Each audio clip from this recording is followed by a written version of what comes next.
Boa noite a todos. Eu gostaria de agradecer a presença de todos aqui em nome do Grupo Fleury. Nós estamos aqui mais uma vez para conversar sobre o diagnóstico da Covid-19. Acho que todo mundo que está acompanhando a epidemia percebe que as coisas mudaram de maneira consistente nesses últimos 18 meses.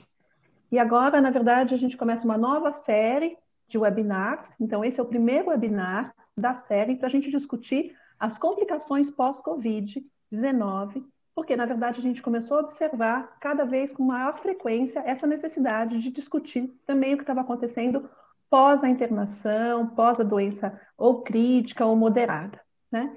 Então, é só para avisar a todos que essa é o primeiro webinar e a gente vai ter nas próximas semanas uma série de outros encontros para discutir as complicações. Então, a gente tem aqui os nossos convidados de honra, que é o professor Celso e a doutora Carolina.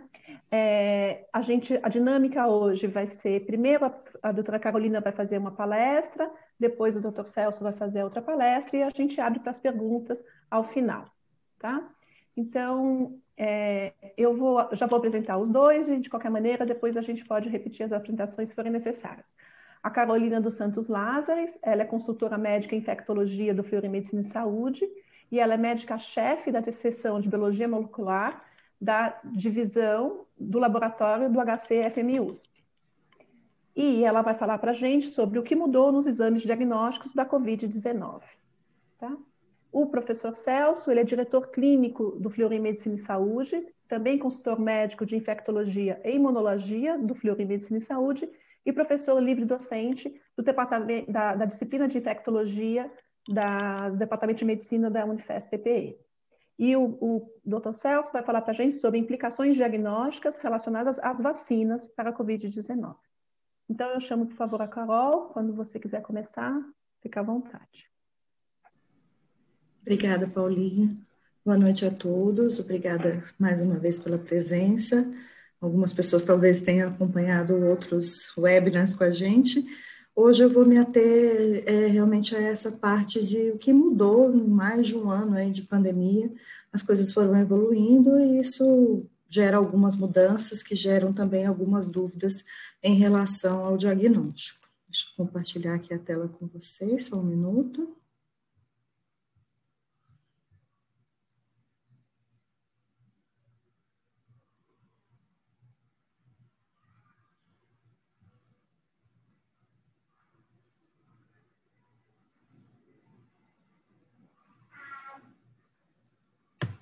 Perfeito.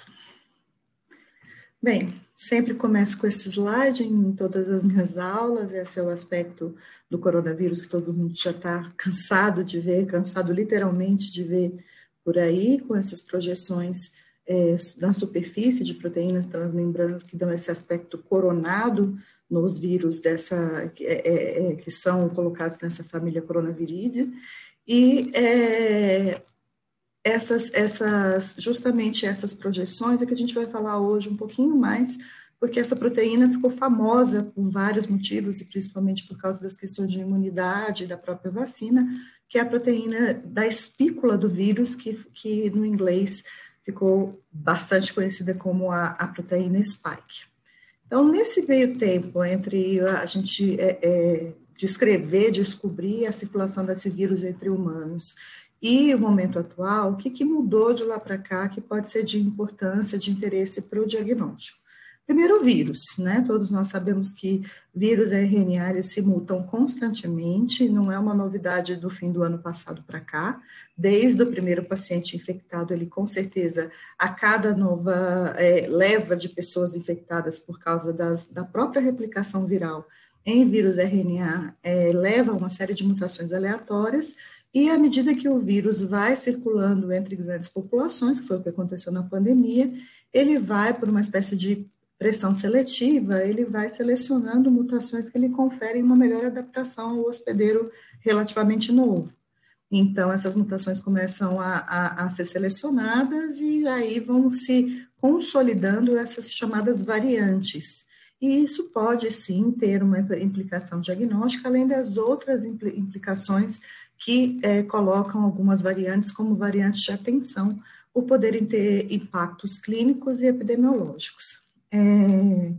Nesse meio tempo também a disponibilidade dos testes foi se modificando, novos testes foram surgindo, vários testes disponíveis, às vezes dá dúvida na interpretação, a presença das variantes também e também da vacina pode colaborar para ter dúvida da interpretação, a gente vai comentar isso um pouquinho.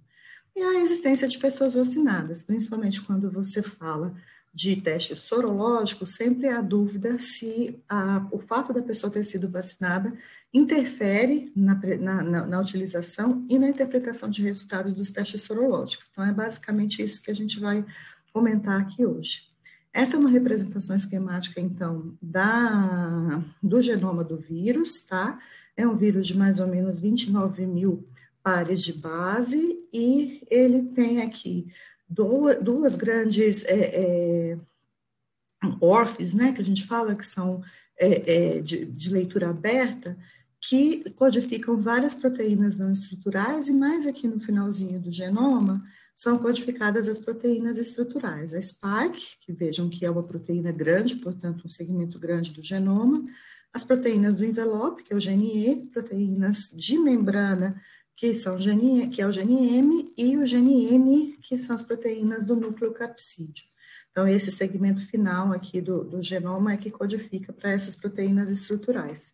E como eu falei, o que mais ficou famoso e tem sido muito comentado nos últimos tempos é essa proteína spike, que é a projeção da superfície da partícula viral, porque é uma proteína de extrema importância para o ciclo de replicação do vírus, porque é ela que permite a ligação do vírus ao receptor de superfície celular, que é o receptor de enzima conversora de angiotensina 2.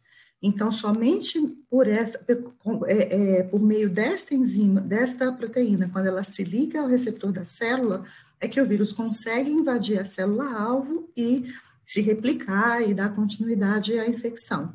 E não por acaso, essa proteína é o principal antígeno relacionado, partes dela são os principais antígenos relacionados à produção de anticorpos protetores, que a gente chama de neutralizantes, justamente porque esses anticorpos têm a capacidade de bloquear a ligação dessa proteína ao receptor de superfície celular e, com isso, impedir que o vírus invada a célula e continue se replicando. Então, a partir do momento em que há várias mutações do vírus, aquelas que acabam tendo maior importância são aquelas que ocorrem nesse segmento genômico que codifica para spike, porque qualquer alteração conformacional, principalmente nessa região superior aqui, que é o domínio de ligação ao receptor, qualquer mutação, especialmente algumas mutações que eu vou comentar mais para frente, pode mudar a conformação dessa porção da proteína e realmente alterar esse efeito chave-fechadura que ocorre com o receptor, e isso pode contribuir para a maior afinidade da enzima, da proteína ao receptor e a maior transmissibilidade e poder de replicação dessa variante. Então, o que tem sido definido atualmente como variante de atenção? Vírus mutante, todas as infecções que ocorrem hoje são por vírus mutantes em relação ao primeiro da linhagem Wuhan, lá dos primeiros casos que ocorreram. O vírus tem 1 ano de mutação acumulada. Mas quais são aquelas variantes que a gente tem que prestar atenção, principalmente do ponto de vista de saúde pública? São aquelas para as quais há uma evidência de aumento de transmissibilidade, podendo, portanto, gerar mais casos graves, mais hospitalizações e óbitos, ou de doença mais grave, né, que pode acontecer, esse aumento de hospitalizações e mortes pode acontecer simplesmente pelo aumento do tamanho da população infectada, né, um aumento do número de casos pelo aumento de transmissibilidade, mas também por algum efeito mais patogênico, mais virulento da própria cepa. Ou também é muito preocupante se houver redução significativa da neutralização por anticorpos, gerados tanto durante uma infecção pregressa ou durante a vacinação. Então, há uma dificuldade de você conter os surtos por essas variantes, na medida em que pessoas que, teoricamente, deveriam estar protegidas por terem se infectado anteriormente ou terem recebido vacinação, isso implica em novos surtos em populações previamente imunizadas, natural ou artificialmente. Então, por isso também essa variante que tenha essa característica passa a ter também essa classificação de variante de atenção. E aqui o que mais importa para a gente na discussão de hoje, essas variantes, elas podem, dependendo do momento e do local em que ocorre, no sítio genômico em que ocorre a mutação, pode sim interferir em alguns exames diagnósticos.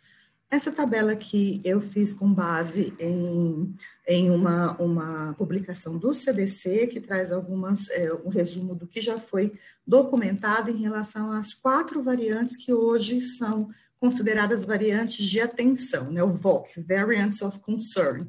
Tem muitas outras que ainda estão numa classificação de variantes de interesse, que existe o potencial para que ocorra todas essas características que eu mostrei na definição, mas que ainda não está bem documentado, então elas estão sendo acompanhadas e estudadas.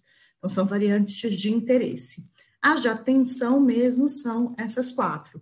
Então, aqui traz algumas características que já são documentadas em relação a elas. Então, a primeira que a gente teve contato, começou a conversar, foi a alfa do Reino Unido, né, que tem até 50% a mais de transmissibilidade em relação às variantes que circulavam anteriormente e potencialmente pode ter uma gravidade aumentada com base em números epidemiológicos, mas ainda não está completamente comprovado, porque é difícil você diferenciar o que ocorre de mortes e hospitalizações e mortes adicionais pelo fato da virulência da variante ser diferente, daquelas que ocorrem porque há uma sobrecarga e um aumento da pressão sobre o sistema de saúde por causa do grande número de casos relacionado ao aumento da transmissibilidade.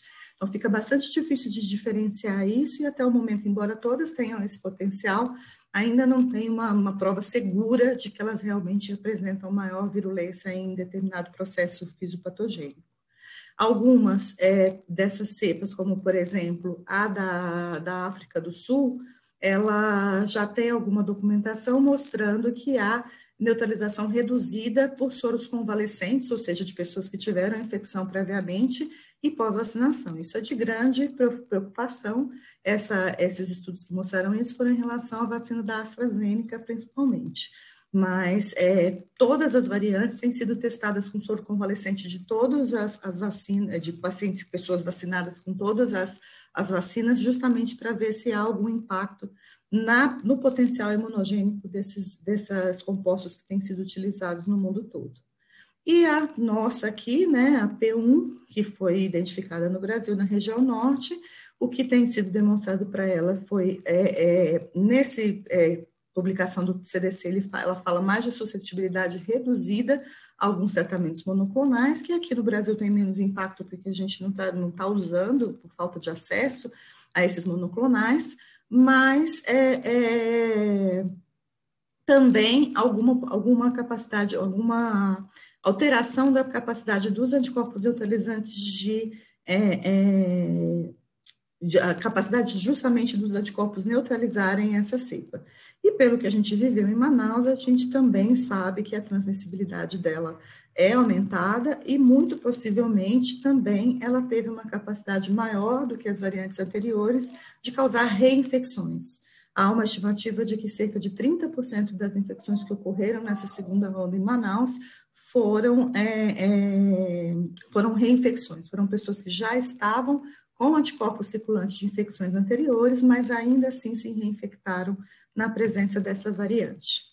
Eu não vou ficar lendo aqui mutação por mutação, mas aqui só para chamar a atenção que cada variante de atenção, ela tem um conjunto de mutações ao longo de todo o genoma que definem aquela variante, porque tem que ter aquelas mutações para ser chamada daquela variante. Então, as que mais causam preocupação, como eu falei, são aquelas que ocorrem no segmento gênico que codifica para a proteína S, justamente porque a proteína S é aquela que, se mudar, vai mudar a forma de ligar o receptor, podendo causar maior transmissibilidade por maior afinidade, e se mudar, vai mudar a relação da proteína também com os anticorpos, porque os anticorpos eles vão bloquear, se ligar para bloquear justamente essa região que se liga ao receptor. Então, o conjunto de mutações no segmento para a proteína S, no gene S, é que vai justamente causar essas características, esses atributos que são de preocupação nessas cepas. E aqui uma imagem que eu me deparei durante a pesquisa aí para preparar essa aula, que eu achei muito interessante, porque ela mostra justamente essa alteração conformacional. Esse aqui é um exemplo da proteína S, né, da spike, da variante sul-africana, que é a que é geneticamente mais próxima da P1.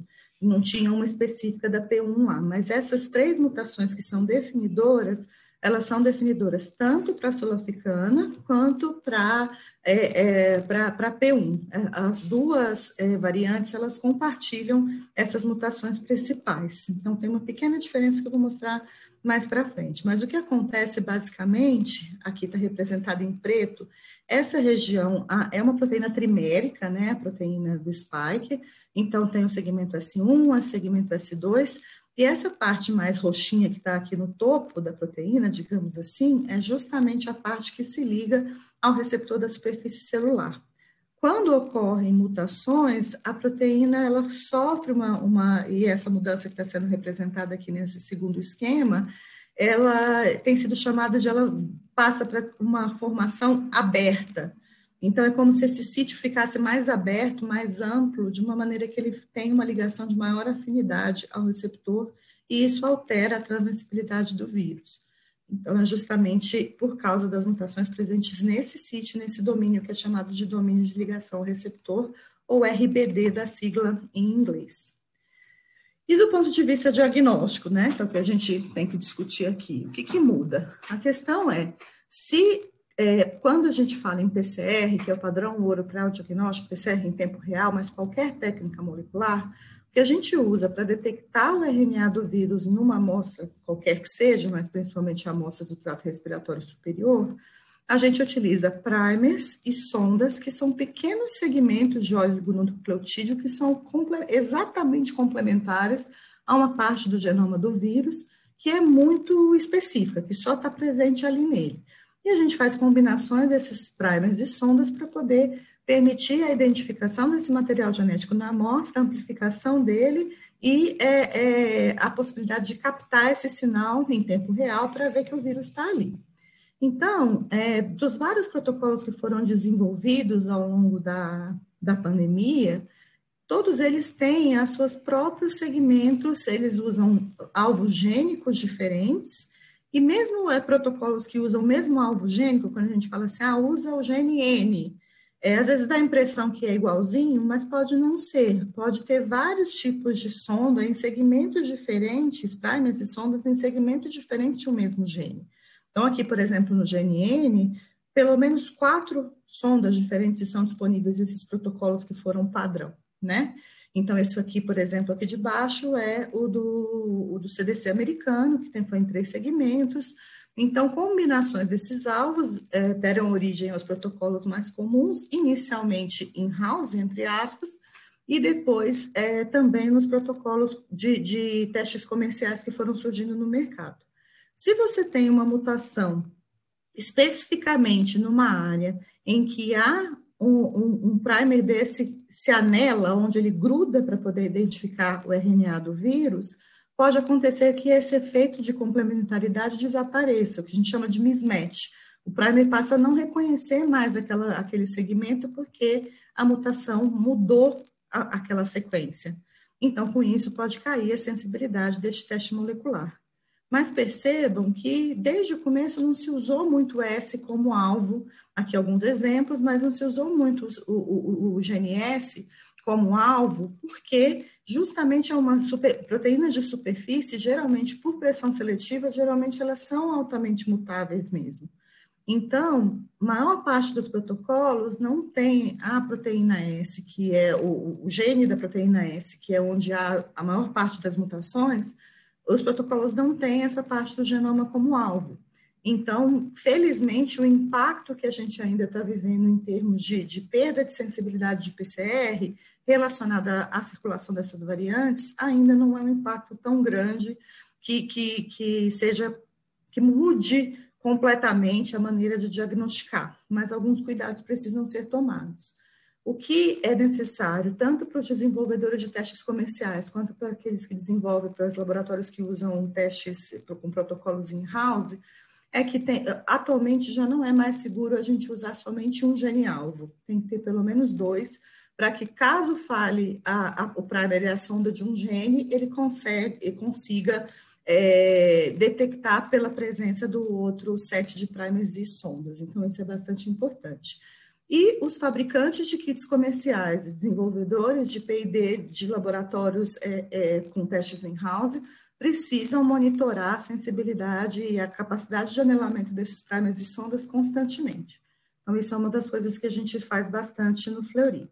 E existe a necessidade de uma vigilância, né, que não é feita por todos os laboratórios, mas por laboratórios de referência, de saúde pública, inclusive, para a identificação dessas variantes, porque é preciso conhecer essas mutações para poder estimar a chance que existe daquilo alterar a sensibilidade de um determinado protocolo de PCR. Porque se você sabe onde tem a mutação, você sabe onde pode ter problema com o primer, porque você conhece também a sequência do primer. No Fleury, o que nós fizemos? A gente antes usava um protocolo que triava com uma sonda do GNN, e caso houvesse dúvida, CTs muito altos, nesta primeira reação, a gente confirmava com uma outra sonda de outro segmento também do GNN. O que nós fizemos com a introdução das variantes? Foi introduzido, então, pela nossa equipe de pesquisa e desenvolvimento, um outro protocolo in-house, mas que passa a ser quadriplex, 4 reações de PCR no mesmo poço. E esse protocolo, então, ele usa 2 sondas para o GNN, que é o protocolo do CDC, mais a sonda para o GNE, que faz parte do protocolo Charité, sonda E-Sarbeco, mais o controle interno da amostra. Então, com isso, a gente cerca de uma maneira bastante satisfatória, não usa nada de S, a gente cerca de maneira bastante satisfatória, então, na nossa PCR, atualmente não tem risco de não fazer diagnóstico se a infecção for por uma das variantes. A gente usa também um kit comercial, aqui em paralelo com o in-house, que também não olha para a GNS, então também a gente está em contato constante com todos os fabricantes de kits que a gente usa, tanto aqueles que são centralizados, né, quanto aqueles que são point of care, e o tempo todo acompanhando o monitoramento que os fabricantes fazem de seus kits para não deixar de ter conhecimento de nenhuma perda de sensibilidade. O FDA colocou um site que fica constantemente atualizando sobre a percepção e sobre comunicados dos próprios fabricantes de perda de sensibilidade. Atualmente estão listados lá só esses 4 kits, os 2 primeiros não são utilizados no Brasil. Esse aqui da Thermo Fisher é utilizado, mas não muito amplamente, mas ele pode ter, sim, uma perda de sensibilidade, porque um dos genes detectado é o S, mas ele tem outros 2 genes que detecta que consegue contornar isso. E a mesma coisa o GeneXpert, ele também pode potencialmente ter alguma alteração por causa da sonda que usa para o GNN, mas também contornada pela presença da detecção do GNE. Aqui, só para mostrar que para monitoramento das cepas, das variantes, é possível usar tanto PCR em tempo real para detectar diretamente as mutações mais importantes de cada uma das variantes, ou pode-se fazer o sequenciamento. Então, hoje no Fleury a gente combina um protocolo de PCR para 5 mutações diferentes, que de acordo com a combinação, isso indica qual das variantes que está presente. Se não houver nenhuma detecção, a gente parte, então, como reflexo para um sequenciamento do amplicon mais importante no gene do gene S, e com isso a gente consegue identificar outras mutações que também indicam a variante indiana, cobrindo, portanto, as 4 variantes mais importantes em circulação. Em relação, então, à cepa P1, o que eu comentei com vocês em relação à possibilidade de reinfecção, e que isso é importante para diagnóstico também, porque as pessoas têm muita dúvida em como diagnosticar a reinfecção. E o que a gente presenciou em Manaus é que a gente teve uma coincidência muito grande do grande aumento do número de casos quando surgiu essa variante P1. E também chama atenção o fato dessa grande onda ter acontecido numa população que era considerada altamente imunizada pela circulação anterior, na onda anterior que tinha ocorrido. E a P1, uma vez introduzida e descrita lá na região norte, que foi em dezembro, aqui mostrando nessa barra do gráfico, ela rapidamente se tornou dominante. Em menos de 2 meses, ela já era a predominante entre as sequências que eram feitas no Brasil, e hoje ela é intensamente dominante. Então, isso causa preocupação. Quanto à PCR, a gente já viu que a maioria dos protocolos não perdem sensibilidade, mesmo tendo essa predominância da P1 atualmente. Mas precisamos ficar atentos, porque a gente tem que suspeitar de reinfecção em pessoas que já tiveram Covid, porque isso pode acontecer. Então, o que a gente tem visto é que as infecções ocorrem mais ou menos 6 meses depois, a partir de 6 meses depois da primeira infecção, pode ocorrer. Em relação à vacinação, a gente ainda não sabe esse tempo, mas a definição internacional e nacional coloca que você tem que suspeitar de reinfecções em episódios com documentação por PCR, com pelo menos 3 meses de intervalo entre um e outro. Quando você tem menos tempo, mais provável é que seja uma excreção prolongada do RNA que mantém a PCR positiva. E tem que ter sintomatologia compatível, não é obrigatório, mas isso também fala a favor.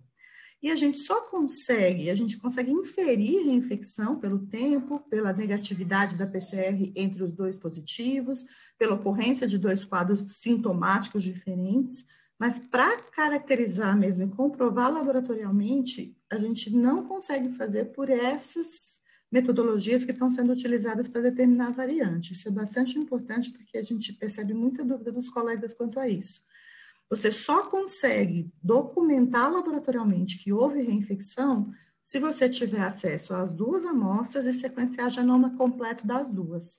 E mostrar uma taxa de mutação, de diferença entre as 2, que seja compatível superior àquilo que você esperaria para a mutação do vírus que ela teve. Então, a mensagem aqui nem sempre o teste, o método que é realizado para identificar a variante, como é o caso daquele que eu mostrei que a gente usa no Fleury, nem sempre ele serve para documentar a reinfecção, porque para documentar a reinfecção tem que ser a comparação das 2 por sequenciamento de genoma completo. A não ser que você consiga, pelo menos, fazer a PCR e demonstre que não detecta nenhuma variante na primeira infecção e detecta a variante X na segunda infecção. Aí, com certeza, também é uma reinfecção. Mas, se forem variantes muito próximas, se forem linhagens muito próximas, você vai precisar mesmo do sequenciamento de genoma completo. Em relação ao diagnóstico, eu vou passar aqui um pouco mais rápido, porque isso aqui a gente já falou bastante. De novidades também, a gente tem acesso a diagnósticos a testes diagnósticos mais rápidos. Então, em relação aos testes moleculares, a gente tem alguns point of care disponíveis no mercado.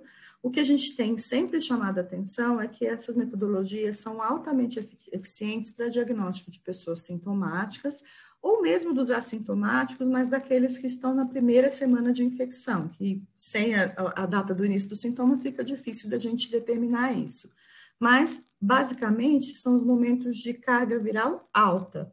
Percebam que há uma queda da sensibilidade para aquelas amostras que têm um CT alto na metodologia de referência, ou seja, uma carga viral mais baixa. Então, são excelentes metodologias para fazer diagnóstico de sintomático de uma maneira rápida, mas pode ter um pouco de perda de sensibilidade quando se trata de assintomático, na medida que você não sabe em que momento da infecção que o paciente está. Então, isso é o que a gente tem chamado a atenção para essas metodologias point of care. E isso não é diferente para os testes de antígeno. Nós temos várias marcas disponíveis no mercado, com sensibilidades bastante variáveis, geralmente especificidades muito boas. E o que a gente tem chamado a atenção sempre é que, para a utilização desses testes de antígeno, é bastante importante você avaliar, principalmente para avaliar o resultado negativo, o valor preditivo negativo pré-teste. O valor preditivo negativo baseado na sua hipótese, na sua probabilidade pré-teste. Porque, dependendo se é um paciente sintomático, assintomático, com exposição bastante importante, uma exposição familiar, por exemplo, domiciliar, ou assintomático sem exposição documentada, a forma de interpretar vai ser diferente. Seu valor preditivo negativo é mais alto nos primeiros dias de manifestação de sintomas, até o 5º dia, e na primeira semana de pacientes sintomáticos. Nos assintomáticos expostos, esse valor preditivo cai um pouquinho, e nos assintomáticos, você não sabe de jeito nenhum se ele teve exposição, se ele não teve, há quanto tempo, também pode cair mais ainda. Então, é importante saber por que você está pedindo um teste de antígeno, principalmente em assintomático, para fazer uma interpretação adequada desses resultados. Para a sorologia, vai ser mais o Dr. Celso que vai comentar no contexto das vacinas. Eu queria chamar a atenção para 2 coisas especificamente. Uma em relação à utilidade da IgM. No começo da infecção, da pandemia, a gente utilizou bastante IgM, principalmente para aqueles pacientes que chegavam mais tardiamente não tinham conseguido acesso à PCR no momento mais precoce da evolução, chegavam à hospitalização, por exemplo, mais tardiamente, a PCR já estava negativa e a gente acabava utilizando sorologia para fazer esse diagnóstico. Hoje, as recomendações das sociedades científicas têm sido desaconselhar o uso da IgM, porque ela pode dar muitos falsos positivos que acabam levando a isolamentos, afastamentos ocupacionais desnecessários, mas ela também pode dar falso negativo, então ela acaba tendo uma acurácia que não é tão útil para fazer diagnóstico de fase aguda. Então, a sorologia tem sido reservada, então, para questões muito mais de estudar a imunidade, de estudos soroepidemiológicos, para o qual se usa ou anticorpos totais ou IgG isoladamente.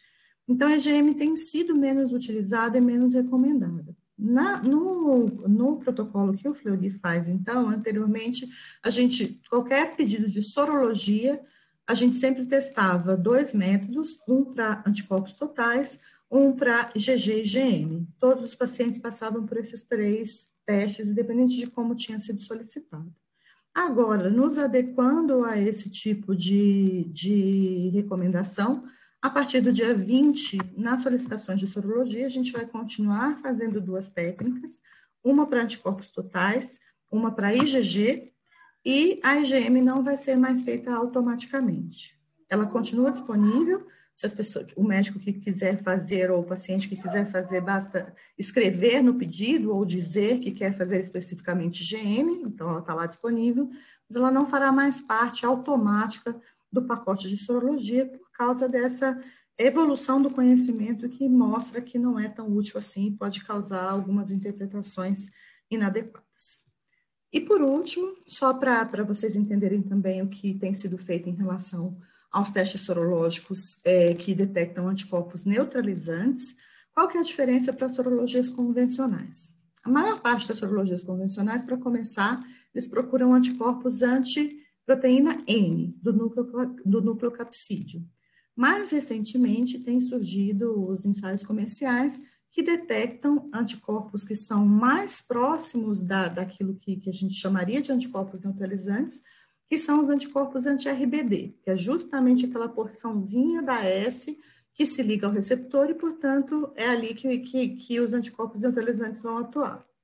Entretanto, nem tudo isso é muito importante, porque tem muita gente por aí oferecendo sorologia anti-RBD, dizendo que é anticorpo neutralizante e não é que mesmo na RBD, que está aqui representada por essa nuvenzinha amarela aqui, ela tem outros epítopos, outros sítios que se ligam a anticorpos ligantes que não são neutralizantes.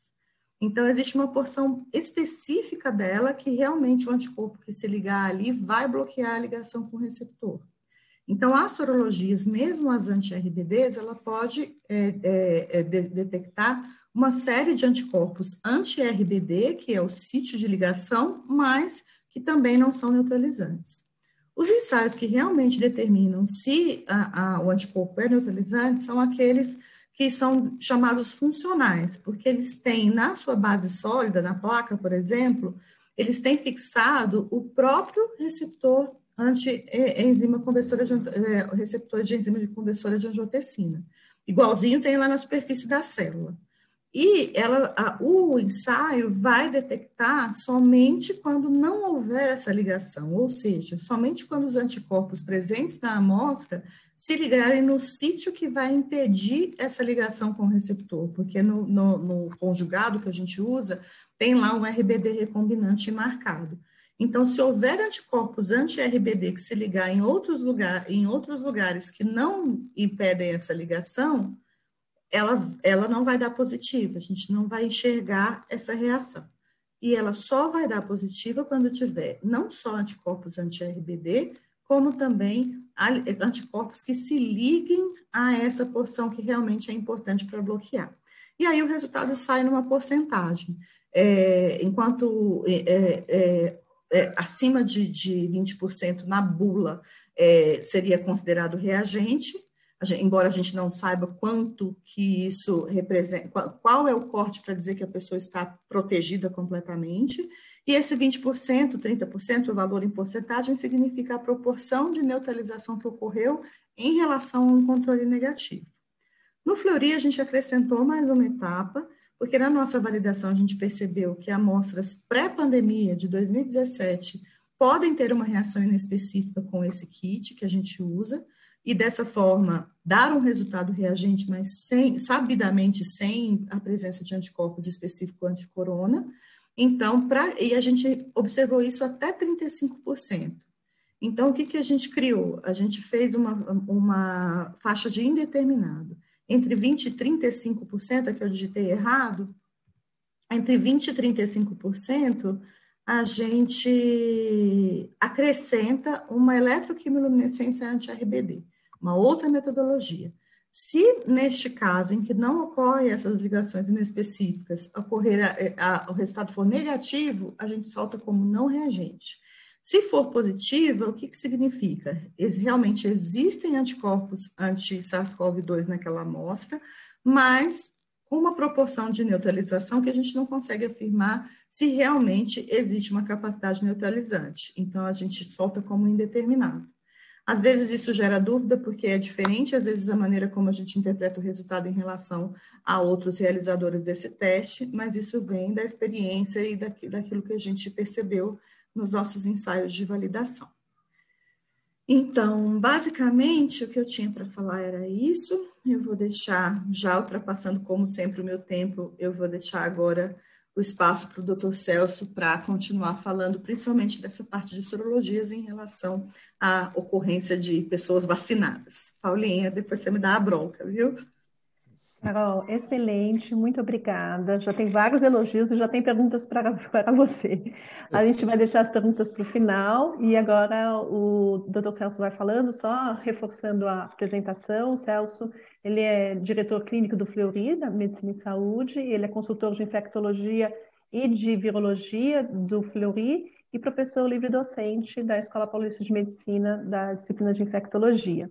E o professor Celso vai falar para a gente sobre as implicações diagnósticas das vacinas. Obrigada, professor Celso. Obrigado, Paulinha. É um prazer estar aqui essa noite com vocês, participando desse webinar e compartilhando aqui a apresentação com a Carol, né? Eu vou, então, começar logo com a minha apresentação aqui. Em que momento, em que ponto a gente está, pessoal, da vacinação, qual é o impacto que isso tem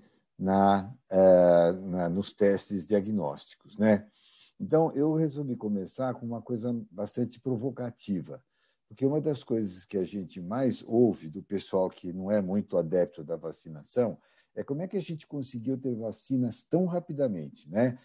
Habitualmente, a gente demorava 10, 15 anos para ter uma vacina e, de repente, em poucos meses, a gente já passou a ter uma vacina. Então, eu trouxe 2 trabalhos aqui para vocês, cujos nomes estão aqui, né? A proteína spike do SARS-CoV, um alvo para o desenvolvimento de vacinas e de terapêutica, né?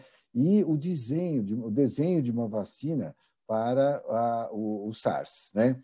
Bom, curiosamente, pessoal, esses trabalhos foram publicados, respectivamente, pela Nature Reviews of Microbiology em março de 2009.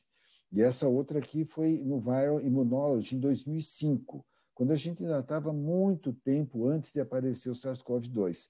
Então, isso mostra, pessoal, que muito antes de aparecer o SARS-CoV-2, já existiam grupos, inclusive alguns deles, né, na Inglaterra, por exemplo, na Austrália, nos Estados Unidos, que já estavam fazendo vacinas para o SARS-CoV-1, né, para o irmão mais velho do SARS-CoV-2. Tanto é que, entre janeiro de 2002 e dezembro de 2029, se vocês entrarem no PubMed com essas palavras Vaccine and SARS-CoV, portanto, não era o SARS-CoV-2, porque isso foi até dezembro de 2019, a gente já tinha 128 artigos publicados só sobre esse tema de vacinas. Então, o que o pessoal que lidava com isso, frente à importância dessa nova doença, simplesmente mudaram um pouquinho o alvo e passaram a usar uma tecnologia que eles já dominavam há muitos anos para fazer uma nova vacina. Então, não é verdade que demorou poucos meses para fazer essa vacina que a gente está usando agora, ou essas vacinas. Isso já está sendo estudado há muitos anos. Tá? Bom, como a Carol mostrou, está aqui esse vírus complexo, bastante empacotado, né? E é lógico que as vacinas elas vão se dirigir principalmente para essa região aqui, do spike, né? Porque é aí que você tem que fazer um anticorpo que impede a ligação do vírus na célula. Agora, como vocês sabem muito bem, nossa resposta imune é bastante ampla, ela é muito complexa, né? Então, a gente tem a resposta imune inata, que são as células dendríticas, são as células que fazem a apresentação de antígeno, dentre as quais o linfócito B, né?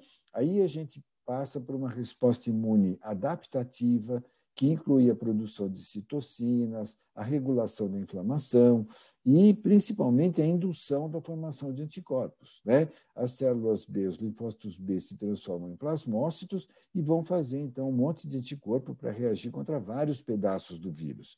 E, principalmente, nós vamos fazer células T, né? Células T que, inclusive, vão gerar células de memória e células B que vão gerar também células de memória, que é para quando a gente entrar em contato com esse vírus, que não é mais aquilo que era da vacina, a gente já faz essa produção de anticorpos e ativação de células T com muito mais rapidez, né?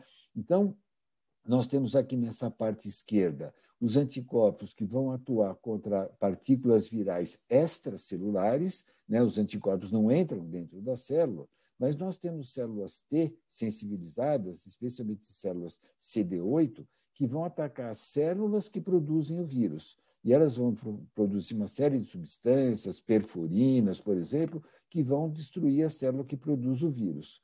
Agora, o que eu achei muito interessante é que, dentre aqueles vários pedacinhos do genoma do vírus que a Carolina citou, nós temos algumas partes que induzem a produção de anticorpos, né? Sejam eles anticorpos gerais, né? Como anticorpos de membrana, sejam anticorpos do envelope e do spike, né? E nós temos também, pessoal, as células T que usam frequentemente os mesmos sítios. Então, aqueles sítios que induziram a produção de anticorpos também induzem a ativação de células T, aliás, de uma forma muito mais ampla. Vocês veem que a gente tem muito mais seta do lado de cá da resposta imune celular em relação à resposta imune humoral, né? Então, existe uma certa, como dizer assim, superposição desses sítios que induzem essas várias formas de resposta imune, né? E quando é que aparecem os anticorpos gerais? A doutora Carolina fez um levantamento com técnicas que a gente usava no começo, né, da pandemia, que detectavam anticorpos contra as nucleoproteínas. Esses casos eram pacientes graves, né? Porque vocês se lembram que no começo a gente não conseguia fazer PCR para todo mundo por falta de insumos, né? E a gente optou por fazer para pacientes graves que estavam internados nos hospitais que o Fleury atende, no Sírio-Libanês, Oswaldo Cruz, Santa Catarina, vários hospitais que a gente atende. Então, nas primeiras 2.245 amostras de PCR positivo, pacientes graves, que tinham amostras posteriores, nós vimos que praticamente 83% soroconvertiam após uma semana, 89% após 2 semanas, 92% após 3 semanas e 95% após 4 semanas. Então, nós consideramos que eram testes bons para pessoas com formas graves. E, na verdade, a gente não conseguiu, e é muito difícil conseguir isso, aferir a sensibilidade do teste para as pessoas assintomáticas, ou mesmo para formas leves, às vezes até moderadas. Porque como é que eu vou saber quando é que foi que se deu essa infecção se a pessoa é assintomática? É muito complicado saber isso. Mas houve um grupo de pesquisadores que publicaram já na Immunity, no ano passado, um grupo grande de pessoas da comunidade que devem ter formas leves, moderadas e graves. Essa distribuição é como a gente tem em todos os lugares, né? E todas essas pessoas soroconverteram após 2 semanas após o PCR positivo. Então, foi um teste com uma sensibilidade um pouquinho maior e eles detectavam anticorpos neutralizantes, principalmente contra aquela porção RBD, que a Carolina falou, mas também com aquela porção que vai do ladinho ali da porção S1, né? E esses anticorpos ainda eram detectáveis 5 a 7 meses após a infecção, mas os anticorpos contra as nucleoproteínas se reduziram ao longo do tempo. E nós aprendemos do Fleury, ao longo desse tempo, que isso depende do fabricante. Então, um dos testes que a gente usa na nossa rotina, nós fizemos um levantamento e durante 5 a 6 meses, que foi o tempo de seguimento que a gente conseguiu ter, as pessoas tiveram uma queda da positividade em 0,5%. Tá? Então, se nós seguimos os pacientes por 5 a 6 meses após o episódio agudo, esses anticorpos ainda vão permanecer detectáveis em 99,5% dos casos. Já o outro teste que a gente usa, esse valor reduziu bastante, cerca de 10%.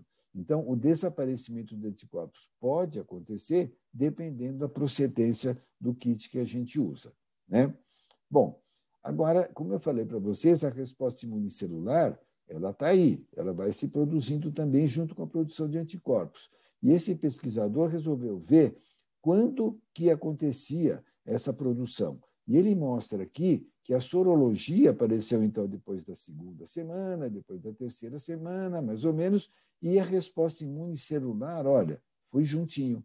Olha aqui a resposta de células T4 e a resposta de células CD8, que até depois de um pico ela cai, mas ela ainda continua bastante mais alta do que aquela que era na fase pré-infecção. Então, ao mesmo tempo que a gente produz anticorpos detectáveis na sorologia, a resposta imunicelular também produz, como está nesse trabalho aqui da Nature Medicine, né? Bom, e quando é que acontece essa produção de anticorpos? Nas pessoas convalescentes. Então, eu marquei aqui nessa setinha a conclusão dos autores desse trabalho aqui também, da Immunity, né? Que chama a atenção que houve uma correlação bastante forte entre os títulos de anticorpos neutralizantes e o número de células T específicas. Quer dizer, eles são fenômenos que acontecem não só ao mesmo tempo, como existe uma correlação, uma relação de intensidade, de força entre anticorpos neutralizantes, os títulos desses anticorpos e o número de células T específicas, né? Esse outro trabalho, publicado então na revista Cell, né, ele mostra como é que foi a imunidade celular no transcorrer da doença. Eu achei muito interessante, né, porque mostra que as células T específicas contra o vírus, elas já apresentam um fenômeno de ativação na fase aguda da doença, né? E essas respostas são bastante amplas, são polifuncionais. E que acontecem, pessoal, olha que curioso, mesmo em indivíduos contactantes soronegativos, tá? Pacientes infectados assintomáticos e naqueles com formas leves da doença. Quer dizer, segundo esses autores, a resposta imunicelular aconteceu mesmo nas pessoas assintomáticas. E esse trabalho aqui do Emerging Infectious Diseases mostrou o quê? Que isso acontece mesmo nas pessoas que têm IgG específica contra o vírus negativo. Então, eles fizeram um segmento de um grupo grande de pessoas e 17% das pessoas que tinham tido a infecção até 60 dias anteriores a essa coleta tinham IgG negativa, medidas no ensaio com a proteína S1 que a Carolina mostrou. E 78% desses pacientes tinham resposta imune celular medida por um ensaio que a gente chama de ELISpot, que ele produz interferon gama, né? As células, os leucócitos do CD8 produzem interferon gama após o contato com o antígeno. E isso não acontecia nas pessoas negativas. Quer dizer, as pessoas que não tinham tido contato com o vírus eram negativos. Então, era uma reação específica, ainda que as pessoas não tivessem IgG. Isso é para mostrar, pessoal, e eu acho que é uma lição importante para nós médicos, né? É que mesmo que a pessoa não forme anticorpos após a infecção ou não após a vacinação, isso não quer dizer que essas pessoas não estejam protegidas pela imunidade celular, tá? Bom, agora entrando no aspecto da vacina, né? Como vocês também já estão cansados de saber, vários produtores começaram a fazer vacina, muitos com vírus atenuado, né? Morto, outros com proteínas virais, outros com os vetores virais e outros com RNA mensageiro. Então, existiam várias plataformas de vacina, né? Embora esse slide aqui já esteja um pouco antigo, porque ele foi antes da liberação das vacinas, nós tivemos aqui as vacinas de RNA, que são, por exemplo, as vacinas da Pfizer, a vacina da Moderna, né? Nós temos a vacina com vetores virais, que é a vacina da AstraZeneca, é a vacina da Janssen e é a vacina do Instituto Gamaleya, né? Que é a Sputnik V, né? Tem a vacina de vírus inativados, que é a vacina do Butantan, que é a Coronavac, né? E a Bharat, vacina do Instituto Bharat, né? E nós ainda não temos no mercado vacinas com vírus vivo atenuado, né? Nós teremos no futuro a vacina da Novavax, que é proteína recombinante, né? Que são proteínas do spike viral, né? Bom, aqui eu coloquei todas as vacinas que já estão aprovadas no Brasil, né, com e sem uso restrito ou não, e coloquei a Moderna aqui, que não tem da autorização, mas acho que talvez não tenha nem solicitado ainda, né? E como é que são essas vacinas? A AstraZeneca, da Universidade de Oxford, ela é, então, um RNA viral que codifica para o spike, acoplado ao adenovírus. Esse é o mesmo desenho da Janssen, né? Da Johnson Johnson, o mesmo princípio, e nós temos também do Instituto Gamaleya, né? A diferença entre elas, basicamente, é que muda o tipo de adenovírus. Aqui nós temos o adenovírus 5, aqui também, e no Gamaleya nós temos a primeira dose com o 5 e a segunda com o adeno 26.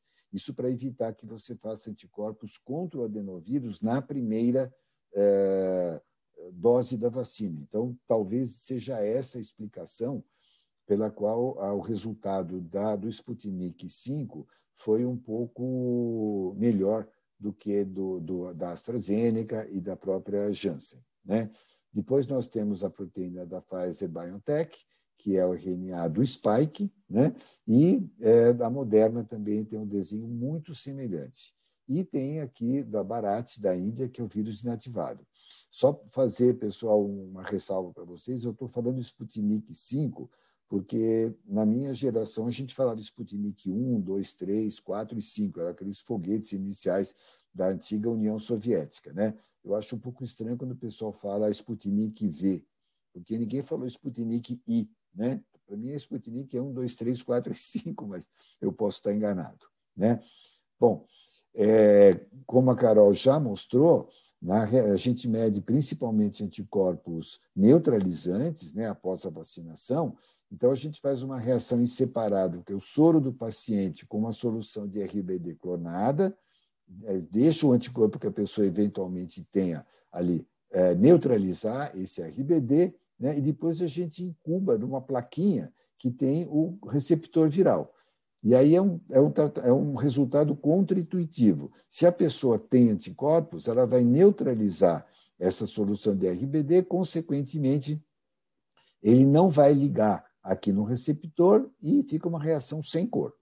Quando a pessoa não tem anticorpos, o RBD vai ligar no receptor e vai dar uma reação com cor. Então, com cor significa negativo, sem cor significa positivo, tá? Bom, aqui esse trabalho mostrou uma questão comparativa entre as várias vacinas que estão sendo usadas com relação à capacidade de produção de anticorpos neutralizantes. Então, vocês veem aqui a Novavax tinha mais de 95%, a Pfizer-BioNTech foi 95%, a Moderna 94,1%, a Sinopharm, que é uma outra vacina chinesa, deu praticamente 80%, a Oxford 62%, na forma em que ela foi usada originalmente, né, que era um intervalo de 1 mês, agora com o intervalo entre as duas doses de 3 meses, ela aumentou, ela se aproximou 77%, mais ou menos, e a Janssen também mais ou menos nessa faixa. E, infelizmente, a Sinovac teve uma leitura de anticorpos baixa, né? Eu não quero de forma nenhuma falar mal dessa vacina, mesmo porque onde ela foi usada, ela deu resultados muito interessantes. Então, isso aqui se limita a uma comparação contra a produção de anticorpos, né? Mas é possível que essa vacina tenha um outro mecanismo de ação celular, a gente ainda não sabe. E também nesse trabalho foi feita uma comparação, vocês olhem, por favor, aqui embaixo, como é que é a resposta imune de uma pessoa convalescente. E aí vocês veem, quanto mais à direita dessa curva, melhor a produção. Isso aqui foi feito de acordo com os dados dos fabricantes, né? Então, aqui está a Coronavac, a Janssen, a AstraZeneca, a Sputnik V, Pfizer, Novavax e Moderna. Então, vocês veem que quanto mais para a direita, aparentemente a resposta imune humoral foi melhor, né? Bom, qual foi a nossa experiência que na primeira fase da doença? Né? Nós, como a Carol mostrou, existe todo um aprendizado, né? Em cima desse uso desses anticorpos neutralizantes. Então, essa aqui foi uma primeira fase, mas só para vocês terem uma ideia, porque nós já aperfeiçoamos esse processo. Mas aqui estão os resultados dos testes neutralizantes em 5.772 pessoas. Então, como é que nós fazíamos inicialmente? Devido àquela preocupação que a Carol mostrou de ter anticorpos anti-spike inespecíficos, nós fazíamos primeiro uma triagem com anti-spike e aquelas que eram positivas, nós fazíamos o teste funcional. E 1.818 dessas pessoas, dessas 5.700, afirmaram terem sido vacinados.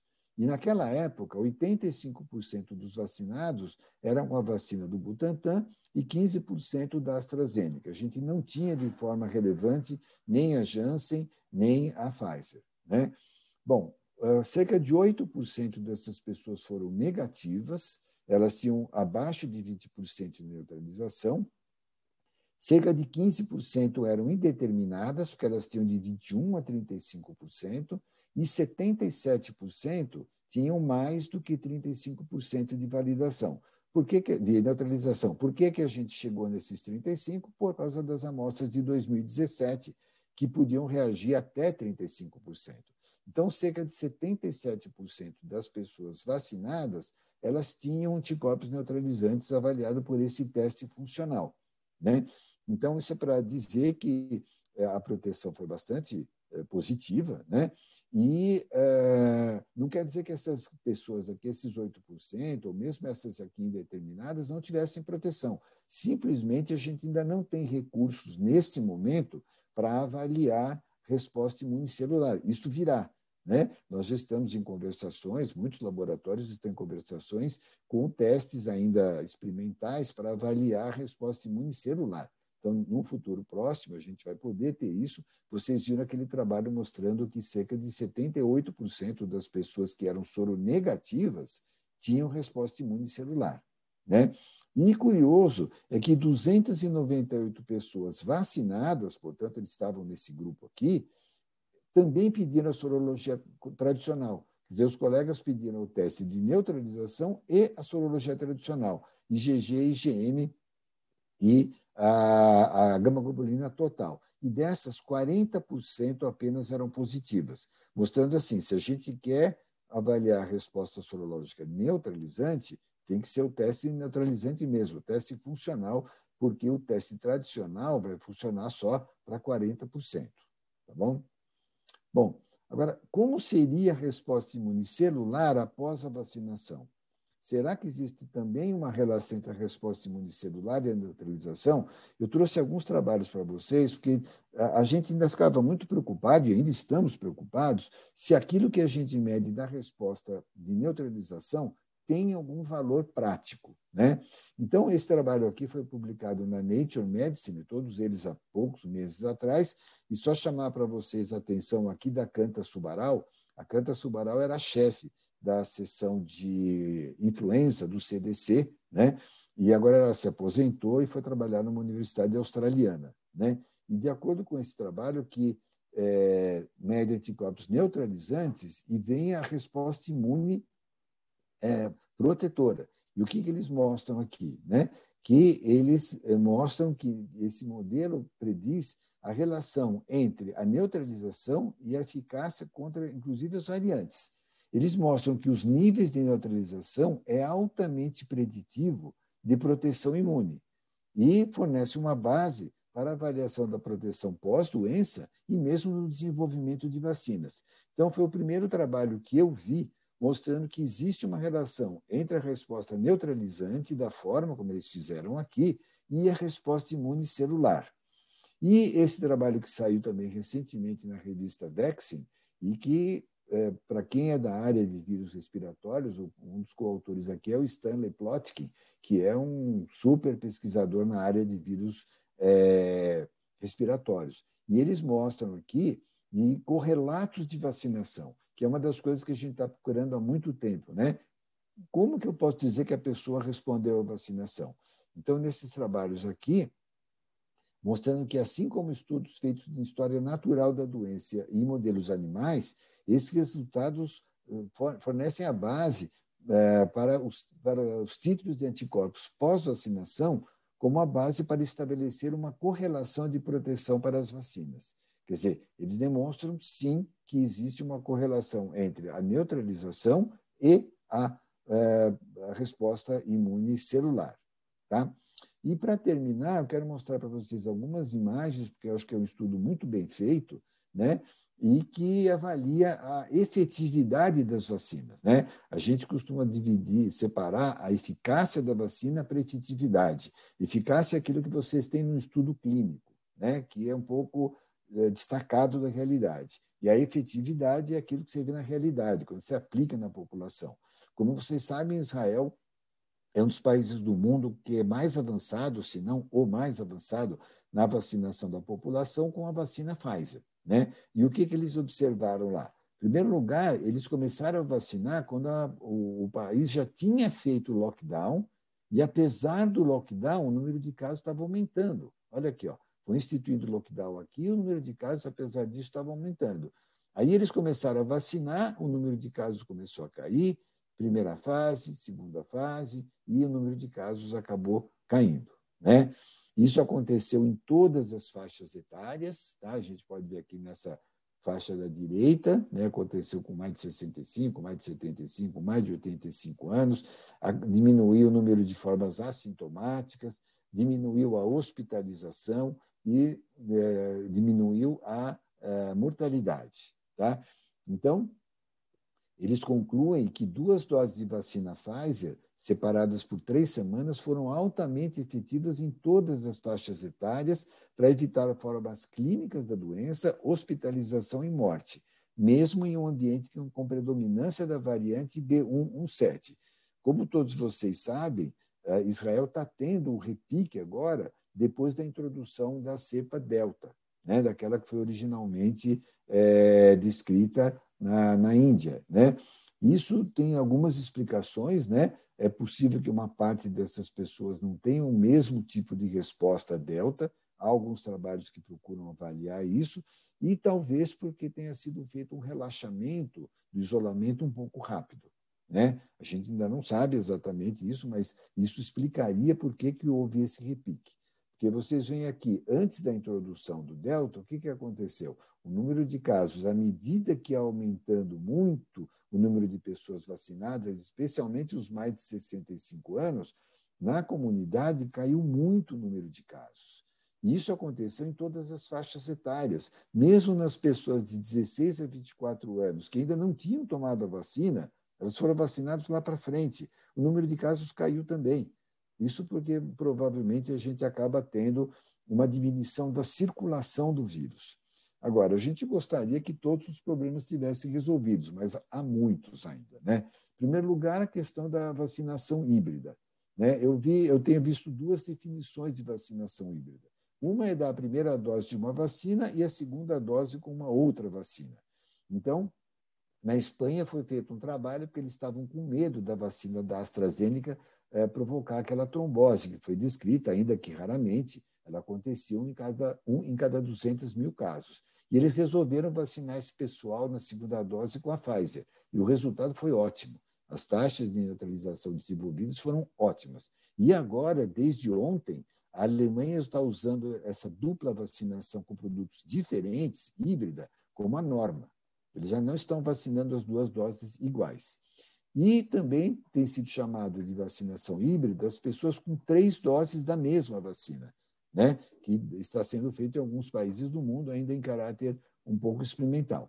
E existe um outro tipo de vacinação híbrida, que é vacinar uma pessoa com uma vacina X qualquer, existem vários ensaios, pessoas que já tiveram a doença, né? Então, isso tem sido interessante, porque em Israel eles deram uma dose da vacina Pfizer nas pessoas que já tinham tido a doença. E houve uma elevação dramática dos títulos de anticorpos neutralizantes, né? Então, provavelmente, a gente pode vacinar essas pessoas apenas com uma dose. Não se sabe ainda exatamente qual a melhor dessas vacinas, mas muito provavelmente vai ser esse o processo que vai usar nas pessoas que já tiveram a doença.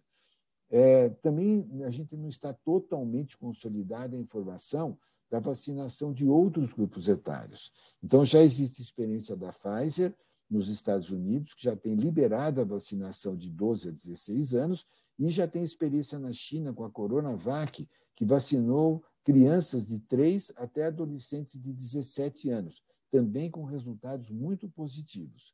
E a vacinação de gestantes, né? A gente tinha muita confiança de vacinar inicialmente as pessoas com a Coronavac, uma vez que ela é muito semelhante à vacina da gripe, do ponto de vista da sua formulação. Mas cada vez mais estão aparecendo estudos com a vacina da Pfizer, por exemplo, mostrando que ela é muito segura para vacinar gestantes. E é importante porque esses anticorpos, inclusive, são transferidos, seja através da amamentação, seja através da placenta, para o recém-nascido, que vai estar protegido sem tomar vacina, né? Então, o que eu acho que a gente pode concluir a partir de toda essa informação? O processo de desenvolvimento de vacinas caminha a passos muito rápidos com as vacinas atuais e com o desenvolvimento de novas plataformas. Vocês sabem que essas vacinas atuais usam uma forma da proteína spike que é muito instável. A proteína instável a proteína S é muito instável quando o vírus está fora da célula. Ela só estabiliza dentro da célula. Então, as vacinas estão usando um resíduo de prolina para estabilizar essa proteína spike. Então, são 2 resíduos, por isso que essas vacinas são chamadas de 2P. Mas as vacinas de uma segunda geração, e a gente pode incluir aqui a Butanvac, elas são feitas 6P. Foram colocadas bastante mais prolina, e isso dá uma estabilidade muito maior, né, à proteína e, portanto, uma resposta imune melhor, né? Aparentemente, usando essas vacinas de primeira geração, desde que até que a população esteja imunizada em 75%, 80%, seja através da doença, seja através da vacina, aí que a gente vai poder permitir o relaxamento das medidas não farmacológicas de proteção, por causa das variantes. Então, se você pegar agora, liberar essas medidas de aglomeração, né, com 60%, talvez isso seja pouco. E aí você pode ter um repique da infecção, né? Agora, há necessidade de mais estudos, né, porque são poucos ainda, mostrando o paralelismo da resposta à imunidade à doença após a vacinação, significado dos testes de neutralização, níveis de proteção, a gente ainda não sabe, qual é a longevidade dessa proteção, ainda não sabemos. O estudo mais antigo que eu li foi da Janssen, com 8 meses pós-vacina, ainda com nível de proteção aparentemente bom, né? Será que isso vai ficar por aí? Será que vai aumentar mais? Ainda hoje, a doutora Carolina mandou para mim uma informação de que está sendo oferecido pela Organização Mundial de Saúde controles bem quantitativos de anticorpos contra o spike.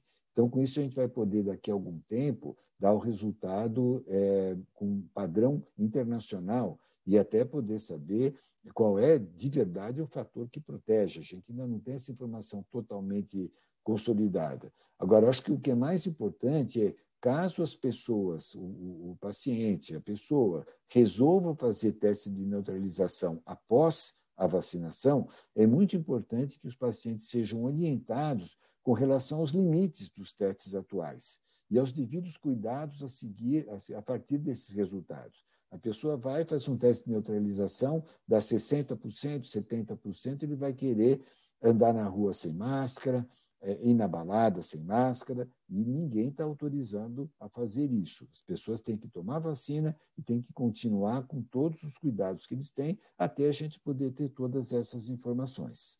Tá bom? Agradecer a atenção de vocês e eu também vou estar à disposição para as perguntas que vocês eventualmente tiverem.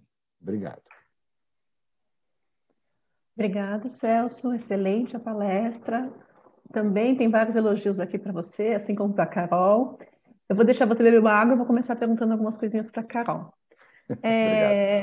Eu acho que até para a gente, como a gente está nesse primeiro web meeting, né, sobre complicações pós-Covid, eu queria te perguntar, Carol, primeiro, se você acha que tem alguma relação das variantes com o aumento de complicações pós-Covid, se você poderia fazer alguma correlação entre as variantes que você citou. A gente não tem isso definido ainda na literatura, nem se elas causam quadros agudos, né, ainda na fase aguda mais graves, em termos de indicação de intubação, insuficiência respiratória, eventos trombóticos e esses fatores de gravidade que ocorrem ainda na fase aguda.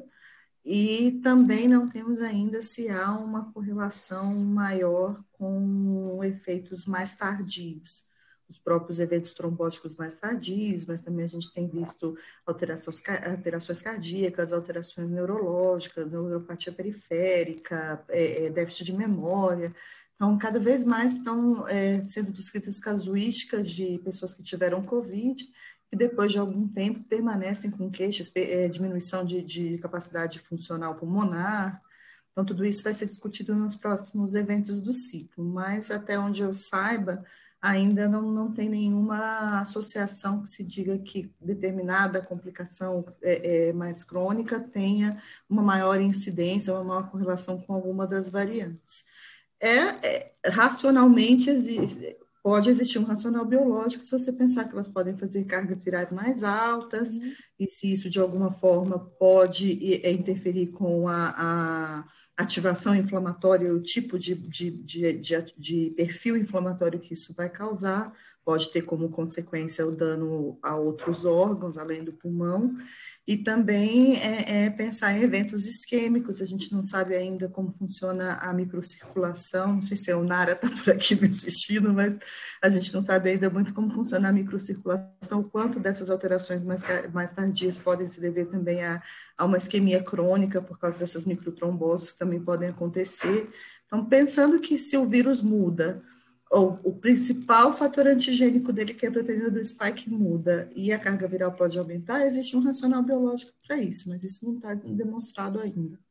E também, só para a gente fechar essa parte, qual papel você enxerga, na verdade, da PCR ou da sorologia nesse paciente com complicação pós-Covid, nesse segundo momento? Eu acho que isso é uma coisa bastante importante, que qual seria o diagnóstico dessa Covid mais tardia, né, mais prolongada, como tem sido chamado. Porque uma coisa é você pegar queixas num paciente que teve a Covid documentada na fase aguda. Aí fica mais fácil, né? Ele teve lá o sintoma respiratório dele, o quadro agudo de Covid, fez PCR, foi positivo, foi Covid.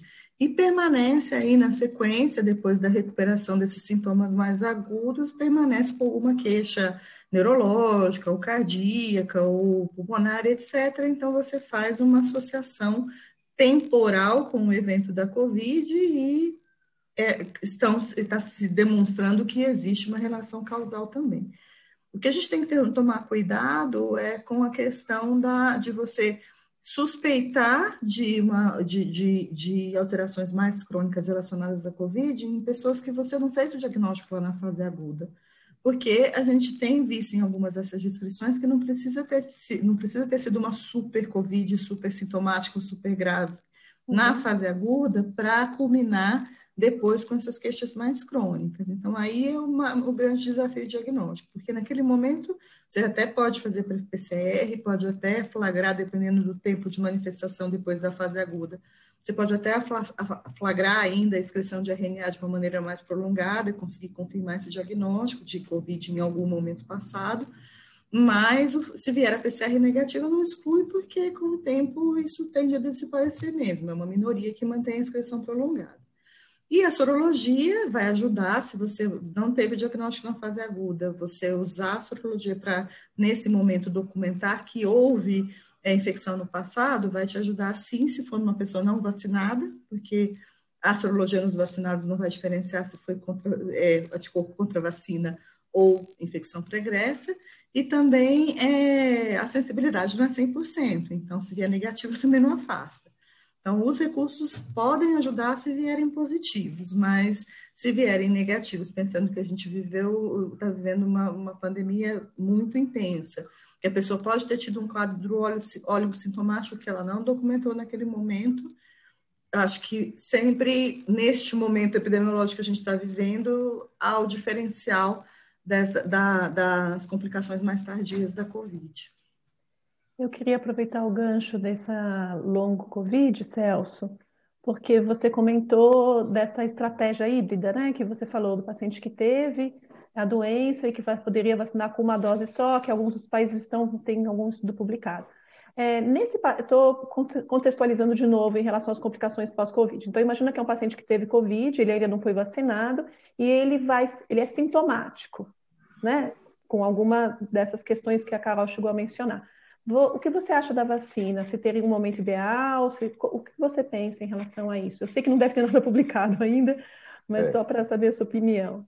Nós estamos numa fase, viu, Paula, de aprendizado mesmo, né? Eu acho que vai ser muito importante a gente ter. Eu sei que no HC, por exemplo, já tem um ambulatório de pós-Covid, né? Para a gente poder, inclusive, ver assim, já existe, como a Carol falou, uma descrição de pessoas que tiveram formas leves da doença e evoluem, né? A gente, eu acho que ainda não conhece totalmente a fisiopatologia dessa doença, né? Na medida em que a gente achava no começo que isso era uma tempestade de citocina. Só que demonstrou-se que, em relação a outras doenças em que a gente sabe que a tempestade de citocina é importante, por exemplo, uma influenza muito grave ou uma sepse, o nível de citocinas é infinitamente maior do que aquela que a gente vê no COVID. Então, não parece que esse é o maior problema. Talvez seja mais importante a carga viral em si do que a própria concentração de citocinas, né? A gente não tem, então, nesse momento, um marcador de evolução para isso, né? Eu acho que a gente está numa fase que dá para a gente pegar clinicamente essas pessoas e seguir. A gente não sabe nem, por exemplo, quando a gente tiver um antiviral, será que vale a pena tratar essas pessoas com pós-Covid? Né? Não sabemos. Será que vai ter que usar um anti-inflamatório para tratar? E se essa pessoa tiver uma carga viral, o que pode acontecer? Você dá um anti-inflamatório para essa pessoa, que às vezes é um corticoide, às vezes é um imunossupressor, né? Então, eu acho, viu, Paulo, que a gente ainda está numa fase que estamos devendo muita informação. Nós temos mais preocupações do que respostas. Bom, eu vou abrir para as perguntas aí, tem vagas, então. Carol, aqui logo que você terminou sua aula, tem algumas aqui que estão aguardando há muito tempo. A pergunta é: um paciente que tem um anticorpo neutralizante positivo, com título elevado, né, com uma porcentagem elevada, e uma IgG negativa. Como interpretar isso? Isso é uma dúvida que a gente Então, acho que nenhum dia que a gente não responde ela por telefone, né, doutor Celso? Porque realmente o que pega aí é a diferença de sensibilidade entre os testes. Então, essa IgG, ela pode ser, na maioria dos casos, boa parte dos laboratórios, utiliza a quimiluminescência que detecta anticorpos contra o gene, contra a proteína N. E os anticorpos neutralizantes, os ensaios são todos necessariamente para anticorpos contra proteína S e especificamente aquele pedacinho RBD da proteína S. A gente, inclusive na nossa casuística, a gente já tem percebido, além da literatura, que há uma sensibilidade maior dos ensaios que detectam anticorpos anti-S. Então, se essa IgG foi feita para anticorpos anti-N, ela é bem menos sensível. E mesmo nos casos em que é um anti-S, só pelo fato de serem metodologias diferentes, pode haver essa divergência. Então, parece um resultado conflitante, se eu não tenho IgG, eu vou neutralizar com o quê? Mas, na verdade, a IgG, provavelmente, principalmente se foi nessa neutralização, foi uma leitura bem alta, foi uma porcentagem bem alta. Então, não deve ser um falso positivo. Então, há realmente anticorpos neutralizantes, mas a metodologia que foi utilizada para fazer essa detecção de IgG especificamente não teve sensibilidade suficiente para detectá-lo. Por isso, essa aparente discrepância, mas que não é verdade. Em geral, o paciente tende a interpretar como um erro do laboratório. Então, até uma boa oportunidade para a gente falar que geralmente não é porque realmente para dar cada uma das respostas, eu preciso usar métodos diferentes. E os métodos têm sensibilidades diferentes, depender do tipo de anticorpo circulante que o paciente tem, então pode ter essa discrepância mesmo no resultado. Biologicamente, o anticorpo está lá. Essa pergunta apareceu de novo, Carol. Aqui aparece de novo, a Paula Ismani pergunta aqui de novo para o Celso.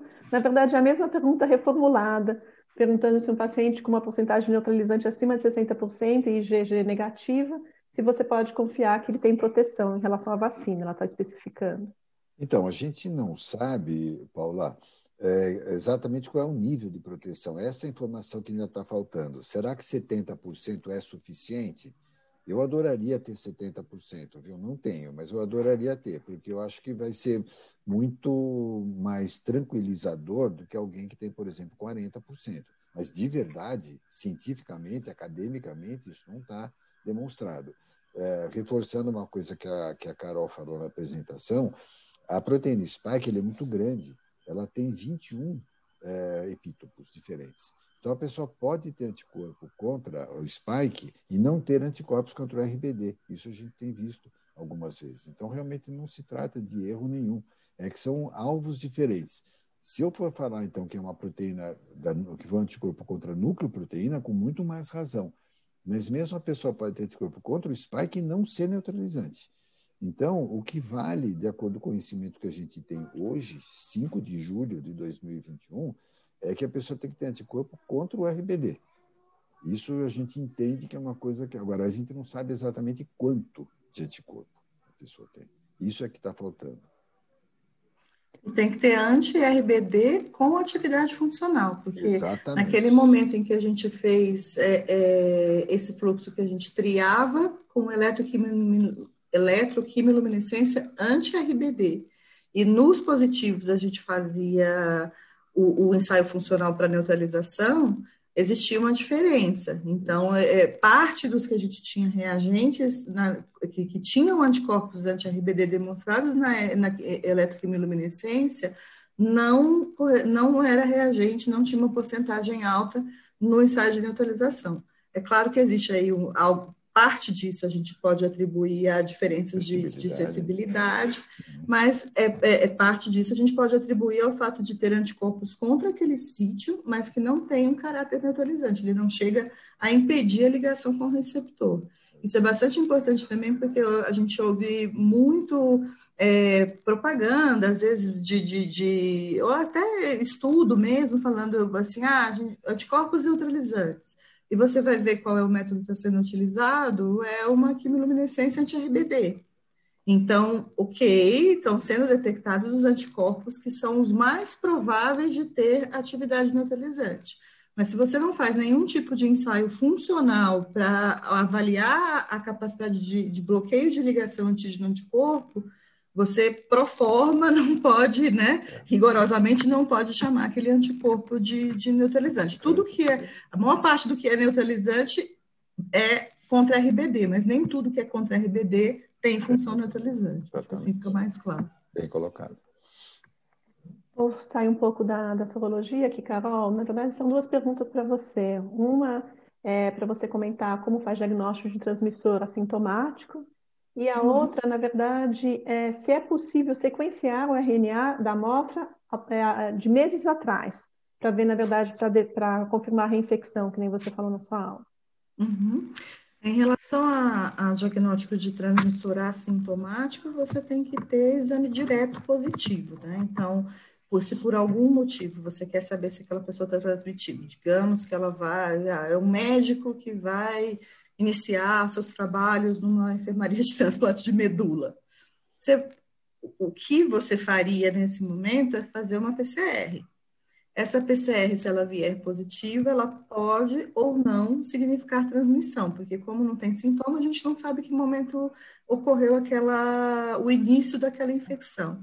Então, se a pessoa ainda estiver nos primeiros 10 dias da infecção, ela tem PCR positiva e provavelmente ainda é transmissora, mas a gente não vai saber isso porque não tem sintoma, a menos que tivesse uma PCR negativa bem recente. E se depois, se naquele momento também vier positivo, a gente não souber de que quando começou, ela já pode estar numa fase mais tardia, lá com, sei lá, excretando há 20 dias e provavelmente não é transmissora mais.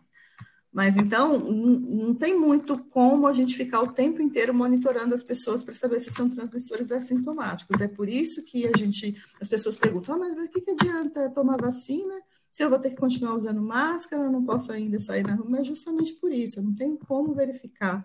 Enquanto a população não está majoritariamente protegida, e com as vacinas que a gente tem utilizado, que elas têm uma efetividade grande para prevenir hospitalização e óbito, mas ainda não sabemos, e possivelmente não para prevenir transmissão, a gente precisa, para relaxar todas essas medidas, a gente precisa ter ciência de que a população está majoritariamente protegida, porque não tem como a gente fazer esse diagnóstico o tempo todo.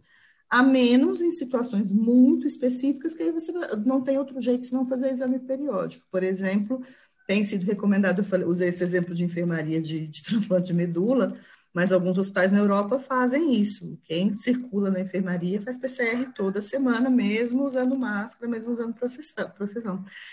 Algumas plantas de fábrica, por exemplo, base de petróleo lá no meio do mar aberto, que as pessoas vão para lá, vão ficar confinadas, o acesso é difícil, etc., fazem testes de seus funcionários semanalmente também.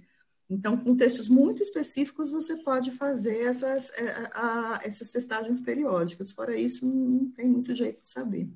E tem um detalhe, né, Carol, que a gente observou, o teste para fazer a genotipagem, ele é menos sensível do que o teste para diagnóstico. Então, o fato de você ter um PCR positivo para diagnóstico não quer dizer que você consiga fazer a genotipagem desse caso. Por exemplo, isso dá para outra pergunta, né? A outra pergunta foi se a gente pode fazer esse diagnóstico numa amostra antiga. Pode, desde que hajam duas condições preenchidas. Primeiro, o laboratório ter guardado a amostra. Então, a gente tem alguma dificuldade, às vezes, porque é um volume tão grande, não sei se todo mundo tem noção, mas nós do Fleury já fizemos algo em torno de 1,5 milhão de testes ao longo da pandemia. Então, evidentemente, a gente não tem todas essas amostras guardadas e a maior parte dos laboratórios não consegue também, principalmente os que têm volume grande. Então, o laboratório precisa ter guardado a amostra em condições adequadas, que armazenada em menos 80, e essa amostra tem que ter tido um CT de até 24, 25, que é uma carga viral intermediária. Mais que isso, se for aquelas amostras que tiveram amplificação bem tardia, 29, 30, a gente não consegue reproduzir a quantidade de amplificação que a gente precisa para conseguir sequenciar e definir sequência adequadamente. Então, essas condições têm que ser preenchidas. Ter em bom estado e uma amostra que tiver uma carga viral relativamente alta. Bom, voltando para a vacina, Celso, tem duas perguntas. Uma, se tem algum trabalho sobre vacinação híbrida em relação à Coronavac, se você chegou a ver alguma coisa. Não, o que eu tenho visto, mas não é publicação exatamente, mas são relatos de casos, são pessoas que tinham tomado 2 doses de Coronavac, não me perguntem como, porque a pessoa não quis me dizer, até porque é uma coisa que não é regular, né? A pessoa tomou uma 3ª dose de Coronavac. O fato é que ele tinha neutralização negativa depois de 2 Coronavacs e ficou positiva, bem positiva até, o tipo 80%, depois de uma 3ª dose de Coronavac. Mas isso são relatos de casos. Então, a gente, nesse momento, não consegue nem fazer isso de uma forma oficial, porque é proibido dar 3 doses, de qualquer coisa que seja. Mas, assim, um ou outro caso que eu vi me deixou mais animado para quando a gente tiver vacina mais ou menos à vontade e tiver dado para a imensa maioria da população que precisa, né? E aqui o Dr. Caio Rosenthal pergunta quando vacinar uma pessoa que adoeceu e não tinha recebido a vacina previamente. Olá, Caio. Prazer ouvir sua pergunta. Olha, o que tem se recomendado é que a pessoa deixe passar pelo menos um mês, né? Eu diria até que eu acho meio pouco, eu diria talvez 2 meses, porque como a pessoa nessa fase pode estar ainda com muito anticorpo desencadeado pela doença, pelo vírus natural, talvez você inative a vacina, né?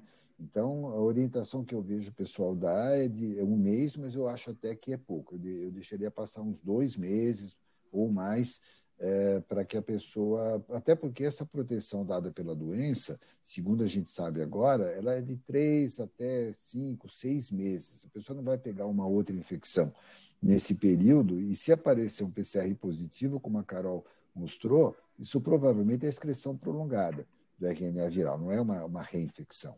Então, deixe passar alguns meses, 2, 3 meses, e aí dê uma dose de vacina que os estudos também têm mostrado que é altamente eficiente. Uma dose de vacina após a doença natural. Bom, tem um monte de... A Carol cantou, daí que a gente já tem um monte de perguntas de vacina, né? Aqui.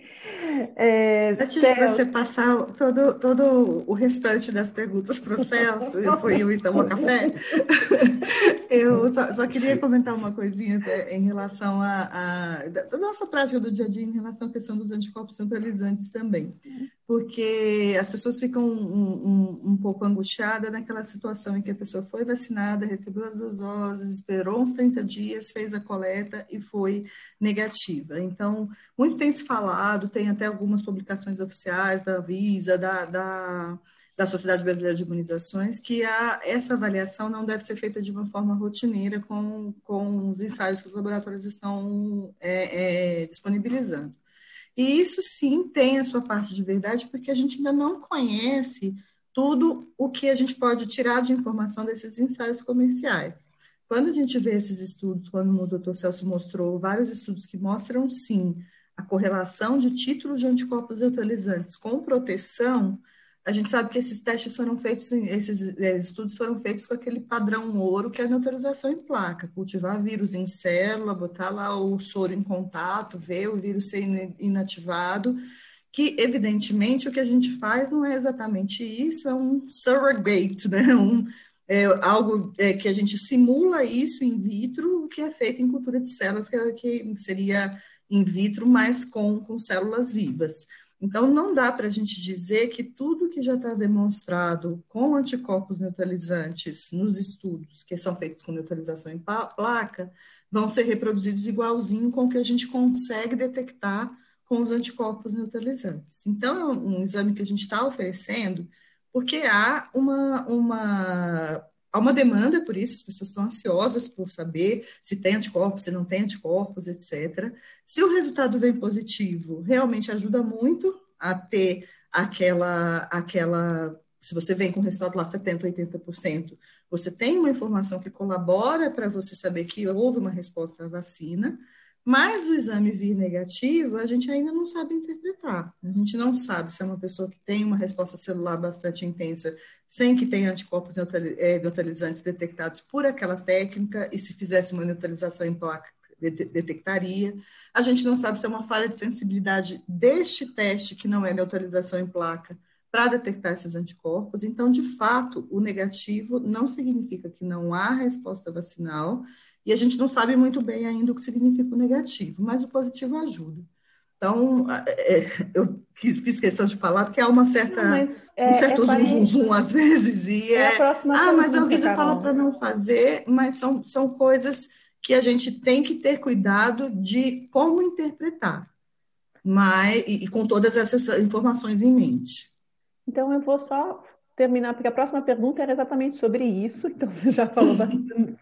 Mas a pergunta é a seguinte: qual a orientação prática fazer nesse caso? Vacinou e veio com um anticorpo neutralizante baixo. A pergunta é qual a recomendação prática? Nesse momento, a gente realmente não tem muito o que fazer, porque o que a gente pensaria intuitivamente é tomar mais uma dose de vacina. Nesse momento, a gente não tem disponibilidade de vacina, sequer para vacinar a população toda de uma maneira mais ágil, o que dirá para dar uma terceira dose em quem já tem duas. Então, e baseado num teste que a gente sabe que tem uma correlação próxima com a neutralização em placa, mas não é o padrão ouro feito em cultura de células. Então, nesse momento, a pessoa tem que continuar tomando os cuidados, usando máscara, né, como se não tivesse sido imunizada, até que a gente tenha mais conhecimento e que a própria política pública defina quando vai ser a reimunização, porque não há dúvidas que a gente vai ter que ter reimunização. Nem por Coronavac, nem por ser Coronavac, nem por ser não ter respondido e ter dado negativo no exame, mas porque o vírus respiratório, para os vírus respiratórios, a gente sabe que a taxa de mutação deles não vai ser muito diferente do que a influenza. Influenza, a gente toma vacina todo ano, porque o vírus muda muito, a ponto de escapar da vacina em 1 ano ou 2. Para coronavírus, a gente não sabe ainda esse tempo, mas é improvável que seja um tempo menor que 1 ano, que a população não tenha que ser revacinada de tempos em tempos. A gente ainda não definiu como isso vai ser feito, se é com a mesma vacina, se é com outra vacina, de quanto em quanto tempo. Então, em algum momento, essa pessoa vai precisar ser revacinada. Até lá, nós vamos ter que aprender. Essa pessoa vai ter que ser revacinada antes da população geral? Essa pessoa vai ter que ser revacinada com outra vacina que não seja a que ela tomou, para ver se dessa vez ela responde melhor? Ainda não sabemos. Então, nesse momento, não tem o que fazer, esperar e se proteger. Mas, em algum momento, a gente acha que essa informação vai ser útil para essa programação dos planos de vacinação da população, principalmente dos momentos e grupos de revacinação. Por isso que eu gostei, pessoal, daquele trabalho que mostrou que 77% ou 78% das pessoas que tiveram a doença, que eram soronegativas, tinham resposta imunicelular.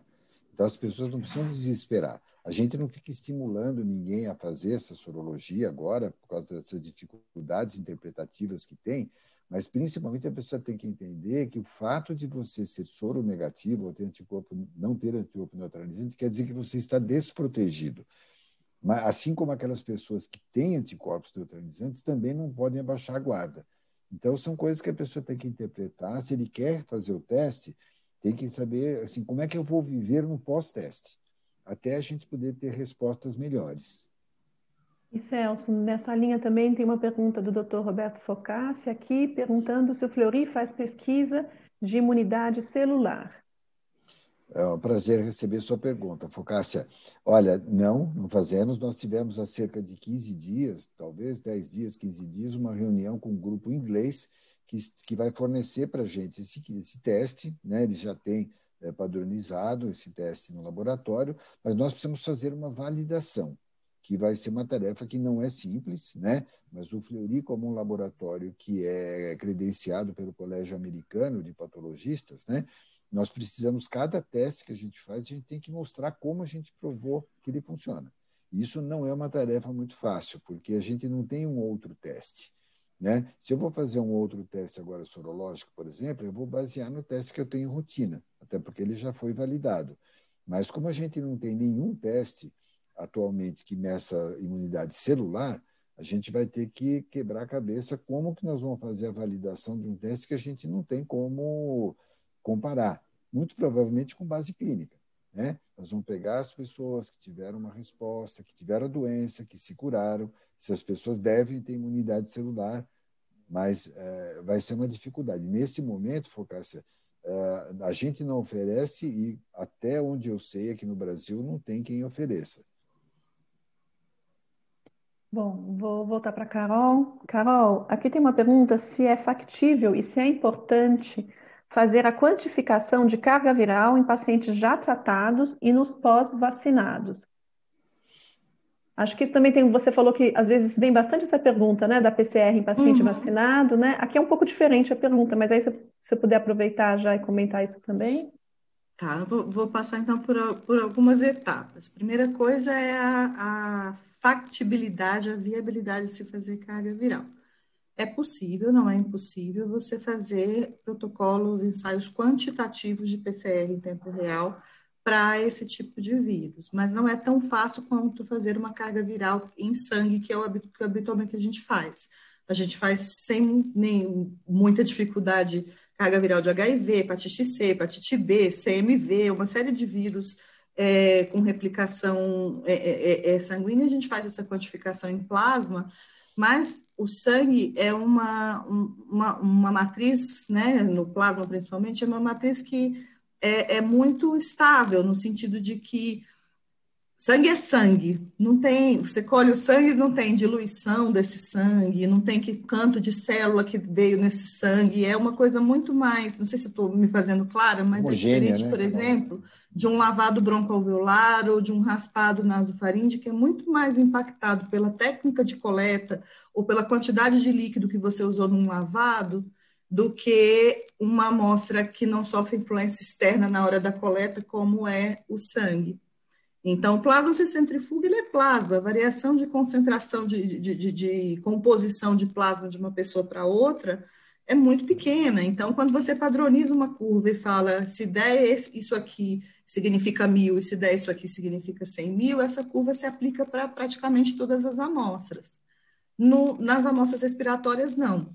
Então, se você tiver uma amostra mais diluída, se você tiver uma amostra com menos celularidade, uma amostra mais bem colhida, menos bem colhida, isso impacta diretamente na carga que você vai definir naquela amostra e que não vai refletir necessariamente a carga que o paciente realmente está excretando.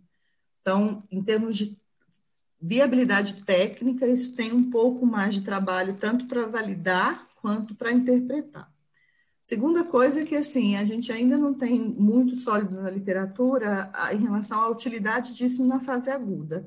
Eu consigo, como a gente não tem tratamento específico, eu consigo, algumas coisas mostram que cargas virais mais altas parecem sim ter correlação com maiores complicações agudas, mas eu não tenho ainda, assim, uma alteração de conduta baseada nisso. Não sei se o doutor Celso gostaria de complementar, mas, assim, por que a gente não fez isso até agora? Porque, de fato, não vai mudar. Se você mostrar 10.000, 100.000, você não vai escolher este ou aquele antiviral, porque a gente não tem ainda essas variabilidades terapêuticas e nem cortes estabelecidos que nos mostrem que a gente precisa ter quantificações muito bem padronizadas para usar esses valores diferentes em condutas diferentes na prática mesmo. Então, ninguém tem feito isso em rotina, fora dos trabalhos científicos, ninguém tem feito PCR quantitativa para coronavírus em amostra respiratória habitualmente.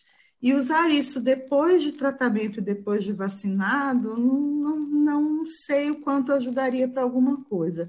Para quem foi vacinado, nenhuma dessas vacinas provoca, como nenhuma é de vírus vivo atenuado, nenhuma provoca replicação viral, até existem nessas de vetor uma delas, acho que a da Gamaleya tem um pouco de replicação de um dos componentes do vetor, mas não existe uma replicação viral como ocorre, por exemplo, na vacina de febre amarela ou de sarampo, nas vacinas de vírus vivo atenuado. Então, não faz viremia. Até as pessoas perguntam, fica positiva a PCR logo depois que tomou vacina? Não, não fica. Não tem viremia e não tem excreção respiratória desse material genético que foi injetado ali na vacina.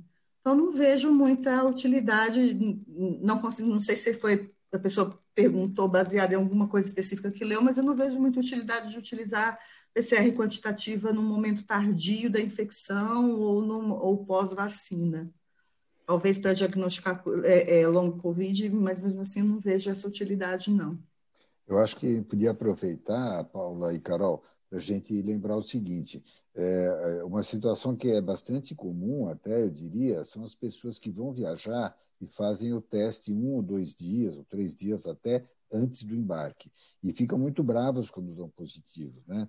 Mas a gente tem que raciocinar o seguinte: em primeiro lugar, a técnica ela é muito sensível. A sensibilidade analítica da teste, quer dizer, no laboratório, ela detecta 5 cópias de vírus. Nem o teste de HIV tem essa sensibilidade, né? Agora, por que a companhia aérea exige um teste negativo? Porque tem as pessoas assintomáticas.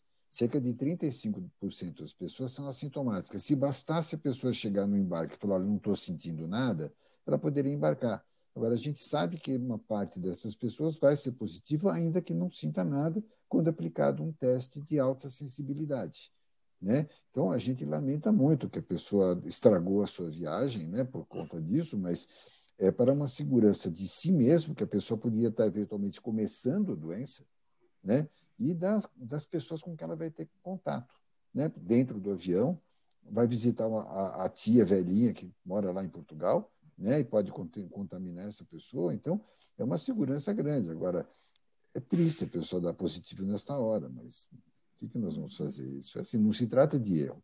É um teste de alta sensibilidade aplicado numa situação que a pessoa pode ser assintomática, né? Talvez o quantitativo tivesse uma aplicação, aproveitando esse gancho aí, nessa questão de transmissibilidade, que hoje a gente usa, como a gente não quantifica, a gente usa mesmo, meio que indiretamente, a gente usa o CT, que é o número do ciclo em que a amplificação detectável ocorreu. Então, quanto maior esse CT, menor a carga viral. Então, a gente não tem o quantitativo, mas quando alguém fala assim, estou suspeitando de reinfecção, teve lá uma sintomatologia em março, estava positiva, agora está em maio positivo de novo. Será que é excreção prolongada? Será que é reinfecção? A gente olha o CT, geralmente, como a gente não tem como sequenciar o genoma completo na maioria das vezes, a gente olha o CT e fala, olha, quando ele fez o diagnóstico lá em março, ele estava com um CT de 14, e agora está 32. Muito provavelmente isso é um finzinho de excreção, porque agora tem uma carga viral muito menor do que a que tinha no passado. E agora, se está lá, não, lá atrás foi 29, agora está 12, é mais provável. Isso considerando exames do mesmo laboratório, porque Claro. não dá para comparar CT de um laboratório para outro. Aí, isso dá para inferir, a gente fala, olha, é possível que seja uma reinfecção, porque agora parece ter uma carga viral muito mais alta do que tinha 2 meses atrás, e isso não é o que a gente espera se fosse uma excreção prolongada. Então, o quantitativo entraria como uma forma mais sólida da gente fazer essas interpretações, talvez, de transmissibilidade, de reinfecção, mas, de qualquer maneira, só seria melhor que o CT se fosse muito bem padronizada para esses impactos externos que a coleta pode levar numa amostra respiratória e sempre comparando cargas virais de um mesmo laboratório, porque também para comparar de um laboratório para outro só vai ser possível quando houver um padrão internacional, como a gente tem, por exemplo, para CMV e HIV, e liberem unidades por ml, unidades internacionais por ml. Bom, Celso, aqui é só uma pergunta para você comentar em relação ao intervalo da vacina da Pfizer. Acho que você mostrou que em Israel foi 21 dias, né? E Isso aqui, é. na verdade, a gente tem 12 semanas aqui, né, no Brasil de intervalo. Então, só para, se você podia comentar alguma coisa em relação a essas escolhas. Então, essa história começou, Paula, com a vacina da AstraZeneca, né? Porque houve naquele período que eles estavam ainda tentando achar a dose melhor da vacina, houve um grupo que tinha tomado uma dose menor do que aquela que se revelou a melhor. Então, em vez de tomar uma dose plena, eles tomaram meia dose. E esse grupo não foi seguido. Quando se percebeu isso, resolveram voltar nesse grupo e dar de novo a dose plena. Só que essas pessoas já tinham passado 3 meses da primeira dose. E, curiosamente, elas tiveram uma resposta muito melhor do que aquelas pessoas que tinham tomado a dose plena com intervalo de 1 mês. Então, se mostrou que, provavelmente, devido à formação de anticorpos contra adenovírus, você dar essa segunda dose muito cedo podia atrapalhar, né? E isso não aconteceu com a vacina Sputnik, simplesmente porque eram 2 adenovírus diferentes. Então, muito provavelmente, isso fez com que uma vacina ficasse melhor que a outra. Aí resolveram experimentar isso com a Pfizer também. E viram que essa vacina dada com prazo maior também tinha uma resposta melhor. né? Embora tenha assim, princípios um pouco diferentes, porque ela não tem adenovírus, né? Então, isso são coisas que vêm da experiência prática, né, pessoal? Tem muita coisa que a gente não viu nessa fase inicial de vacinação que está aparecendo agora. Por exemplo, essa trombose, que é uma coisa muito rara, só que ela aparece 1 para 200 mil doses. Você não tinha como encontrar isso quando você tinha 20 mil pessoas vacinadas, porque provavelmente não tinha acontecido nenhum caso. Então, e isso é uma coisa que é da história da vacinologia. Eu lembro, por exemplo, da vacina do rotavírus. Começaram a aparecer os casos de intussuscepção quando tinham mais do que 15 mil crianças vacinadas. A gente não conseguia ver isso na fase experimental. Então, eu acho que agora a gente já tem centenas, acho que até mais de 1 bilhão de pessoas vacinadas no mundo. Eu acredito que a gente não vai ter muito mais novidade desse tipo, de falar, puxa, dá um efeito X que a gente não viu. Já está ficando difícil, porque o número de pessoas vacinadas é muito grande. Mas acertar dose, essas coisas, às vezes você só vai conseguir fazer intervalo na fase que a vacina está na fase 4 já. Já é pós-marketing, né? E eu acho que foi isso que aconteceu com a Pfizer, né? Tá. Carol, só uma pergunta aqui, na verdade, em relação ao antígeno, se você é ruim comentar, né? Mas do teste rápido de antígeno feito em farmácia, essa é a pergunta. De novo, vou dividir em 2 partes. Uma é a questão técnica. Questão técnica, as farmácias têm utilizado, até onde a gente sabe, têm utilizado, a maioria delas utiliza os mesmos testes que a gente utiliza em laboratório. Então, se você pensar exclusivamente na sensibilidade, especificidade analítica daquele teste, não haveria diferença. A questão que aí é mais delicado, mas a gente precisa falar, são as condições em que são menos controladas, certamente, em farmácia. Então, sem fazer propaganda já fazendo, se o Fleury, quando você olha no seu laudo está escrito que é certificado pelo Colégio Americano de Patologistas, você sabe que passou por uma validação interna, você sabe que foi desenvolvido, que foi validado por analista de pesquisa e desenvolvimento, você sabe que tem uma assessoria médica supervisionando, e o doutor Celso lá de olho em tudo que acontece em relação àquele teste, e você sabe que foi feito com todos os controles de qualidade, proficiência externa, com tudo que as boas práticas laboratórias. Desculpa, não entendi. Controle de lote. Controle de lote, exatamente. Cada remessa que a gente estuda é a exigência de certificadora interna nacional, que é a Sociedade Brasileira de Patologia Clínica, e o Colégio Americano de Patologistas. Cada caixinha que a gente abre, a gente passa um controle positivo, um negativo. Se chegar a caixinha de outro, cada vez que chega uma remessa de caixa ou a mesma remessa com lotes diferentes, a gente valida os lotes tudo de novo.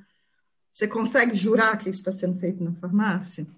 Não posso dizer que não, mas tenho uma desconfiança que é mais difícil você fazer isso numa rede de farmácias e com pessoas. Tem um farmacêutico lá, mas é um farmacêutico que não é especificamente voltado para análises clínicas. Então, tem uma série de dificuldades que eu não sou contra ter em farmácia no momento em que está tendo uma bruta de uma pandemia, e quanto mais gente testando, talvez ajude mais. Mas existem, sim, limitações de qualidade do teste, até de interpretação, do treinamento das pessoas. A gente vê umas bizarrices, às vezes, assim, do colega ou do cliente ligar para a gente perguntando algumas coisas e orientações e leituras dos testes muito diferentes daquilo que é realmente o correto. Até o doutor Celso sempre conta a história tem o tracinho do controle e o tracinho do teste. Tem que estar os dois aparecerem os dois tracinhos para poder ser positivo. Aí apareceu só o controle o tracinho do controle, e a pessoa que fez falou assim, está positivo, porque aqui apareceu o C de Covid. Então, assim, é meio anedótico, mas acontece. Isso certamente não vai acontecer nem no Fleury, nem no Einstein, nem no DASA, nem no Fleury que não vai acontecer, em nenhum dos laboratórios que fazem o controle de qualidade, tem todo o treinamento que a gente conhece, tanto nós quanto os concorrentes. Então, isso é mais difícil de controlar em farmácia. Mas... Um dado interessante, Paulo, é que quando a gente padronizou o teste inicialmente, nós testamos 15 marcas diferentes. E nós achamos que só 2 podiam ser utilizáveis. Agora, a gente fica perguntando, será que isso foi feito pelas farmácias? Eu concordo totalmente com a Carol. Eu não sou contra, eu acho bom até que faça, mas a questão é assim, será que eles têm habilitação para isso? Será que as pessoas precisariam ser controladas melhor? Se for bem feitinho, ninguém tem nada contra que faça. A questão é se isso acontece, né? Bom, a gente está chegando em 2 horas de evento. Tem 2 perguntinhas mais aqui só. Na verdade, uma é se a gente está observando mais doença autoimune nesses 18 meses, então alguma relação com a pandemia e doença autoimune. Carol, quer comentar alguma coisa? Olha, eu desconheço, viu? Mas eu chutaria que sim, considerando que esse vírus dá de tudo que você imaginar e muita atividade inflamatória, mas a gente precisaria do Luiz Eduardo para ajudar aqui a Para gente. responder, né? Bom, a gente tem visto muita paciente com doença autoimune internada com Covid, mas acho que não é a mesma coisa, né? Eu também não tenho informação, viu? Eu também acredito que sim, mas sinceramente não tenho levantamento nesse sentido. E a outra pergunta, Celso, é sobre a plataforma da Abbott de anticorpo neutralizante. Eu não sei se a gente chegou a testar, Não, mas... Ainda não. né? ainda não testamos. Está no nosso plano, mas é que assim realmente todo mundo oferece para a gente os kits, né? Mas nós já temos então o plano de avaliar, mas ainda não avaliamos. Bom, então eu acho que só queria agradecer a vocês dois, né? Mais uma vez, eu sempre aprendo. Muito obrigada por vocês estarem aqui e ensinarem a mim, e a todas essas pessoas que nos acompanharam durante essas 2 horas de evento. Acho que é importante que a gente lembre, né, de novo, Celso, que essa é a primeira série, né, que é o primeiro evento, né, o primeiro web meeting da série de complicações pós-Covid, né? E a gente convida a todos para assistir os próximos que vêm por aqui nas próximas semanas. E o Celso, a Carol e eu, a gente está à disposição lá na assessoria médica do Fleury, a Infecto, para tudo que for necessário. Então, eu me despeço aqui, agradeço e deixo a Carol primeiro e depois o Celso para fechar o evento. Muito obrigada, Paulinha. Você sempre, como nossa fiel escudeira, organizando não é fácil fazer a moderação. Muito obrigada pela presença aí de todo mundo que esteve com a gente. Espero que tenha contribuído. Continuamos à disposição sempre. E a aula foi gravada e ela continua disponível na plataforma Aulas Fleury. Então, para quem chegou no meio da aula ou quem comentar por aí, alguém e os colegas quiserem assistir, é só entrar lá. Obrigada por tudo. Até a próxima. Também quero agradecer, é sempre um prazer participar da mesa com a Carol, com a Paula. A gente é quem aprende mais, porque a gente tem que fazer uma atualização de slides, tem que estudar muito para fazer. No fim, nós somos até os maiores beneficiados disso tudo. E a gente continua à disposição. Quando vocês precisarem de qualquer coisa, podem ligar. Um de nós provavelmente vai poder ajudar. Tá bom? Muito obrigado, pessoal. Tchau, boa noite. Tchau.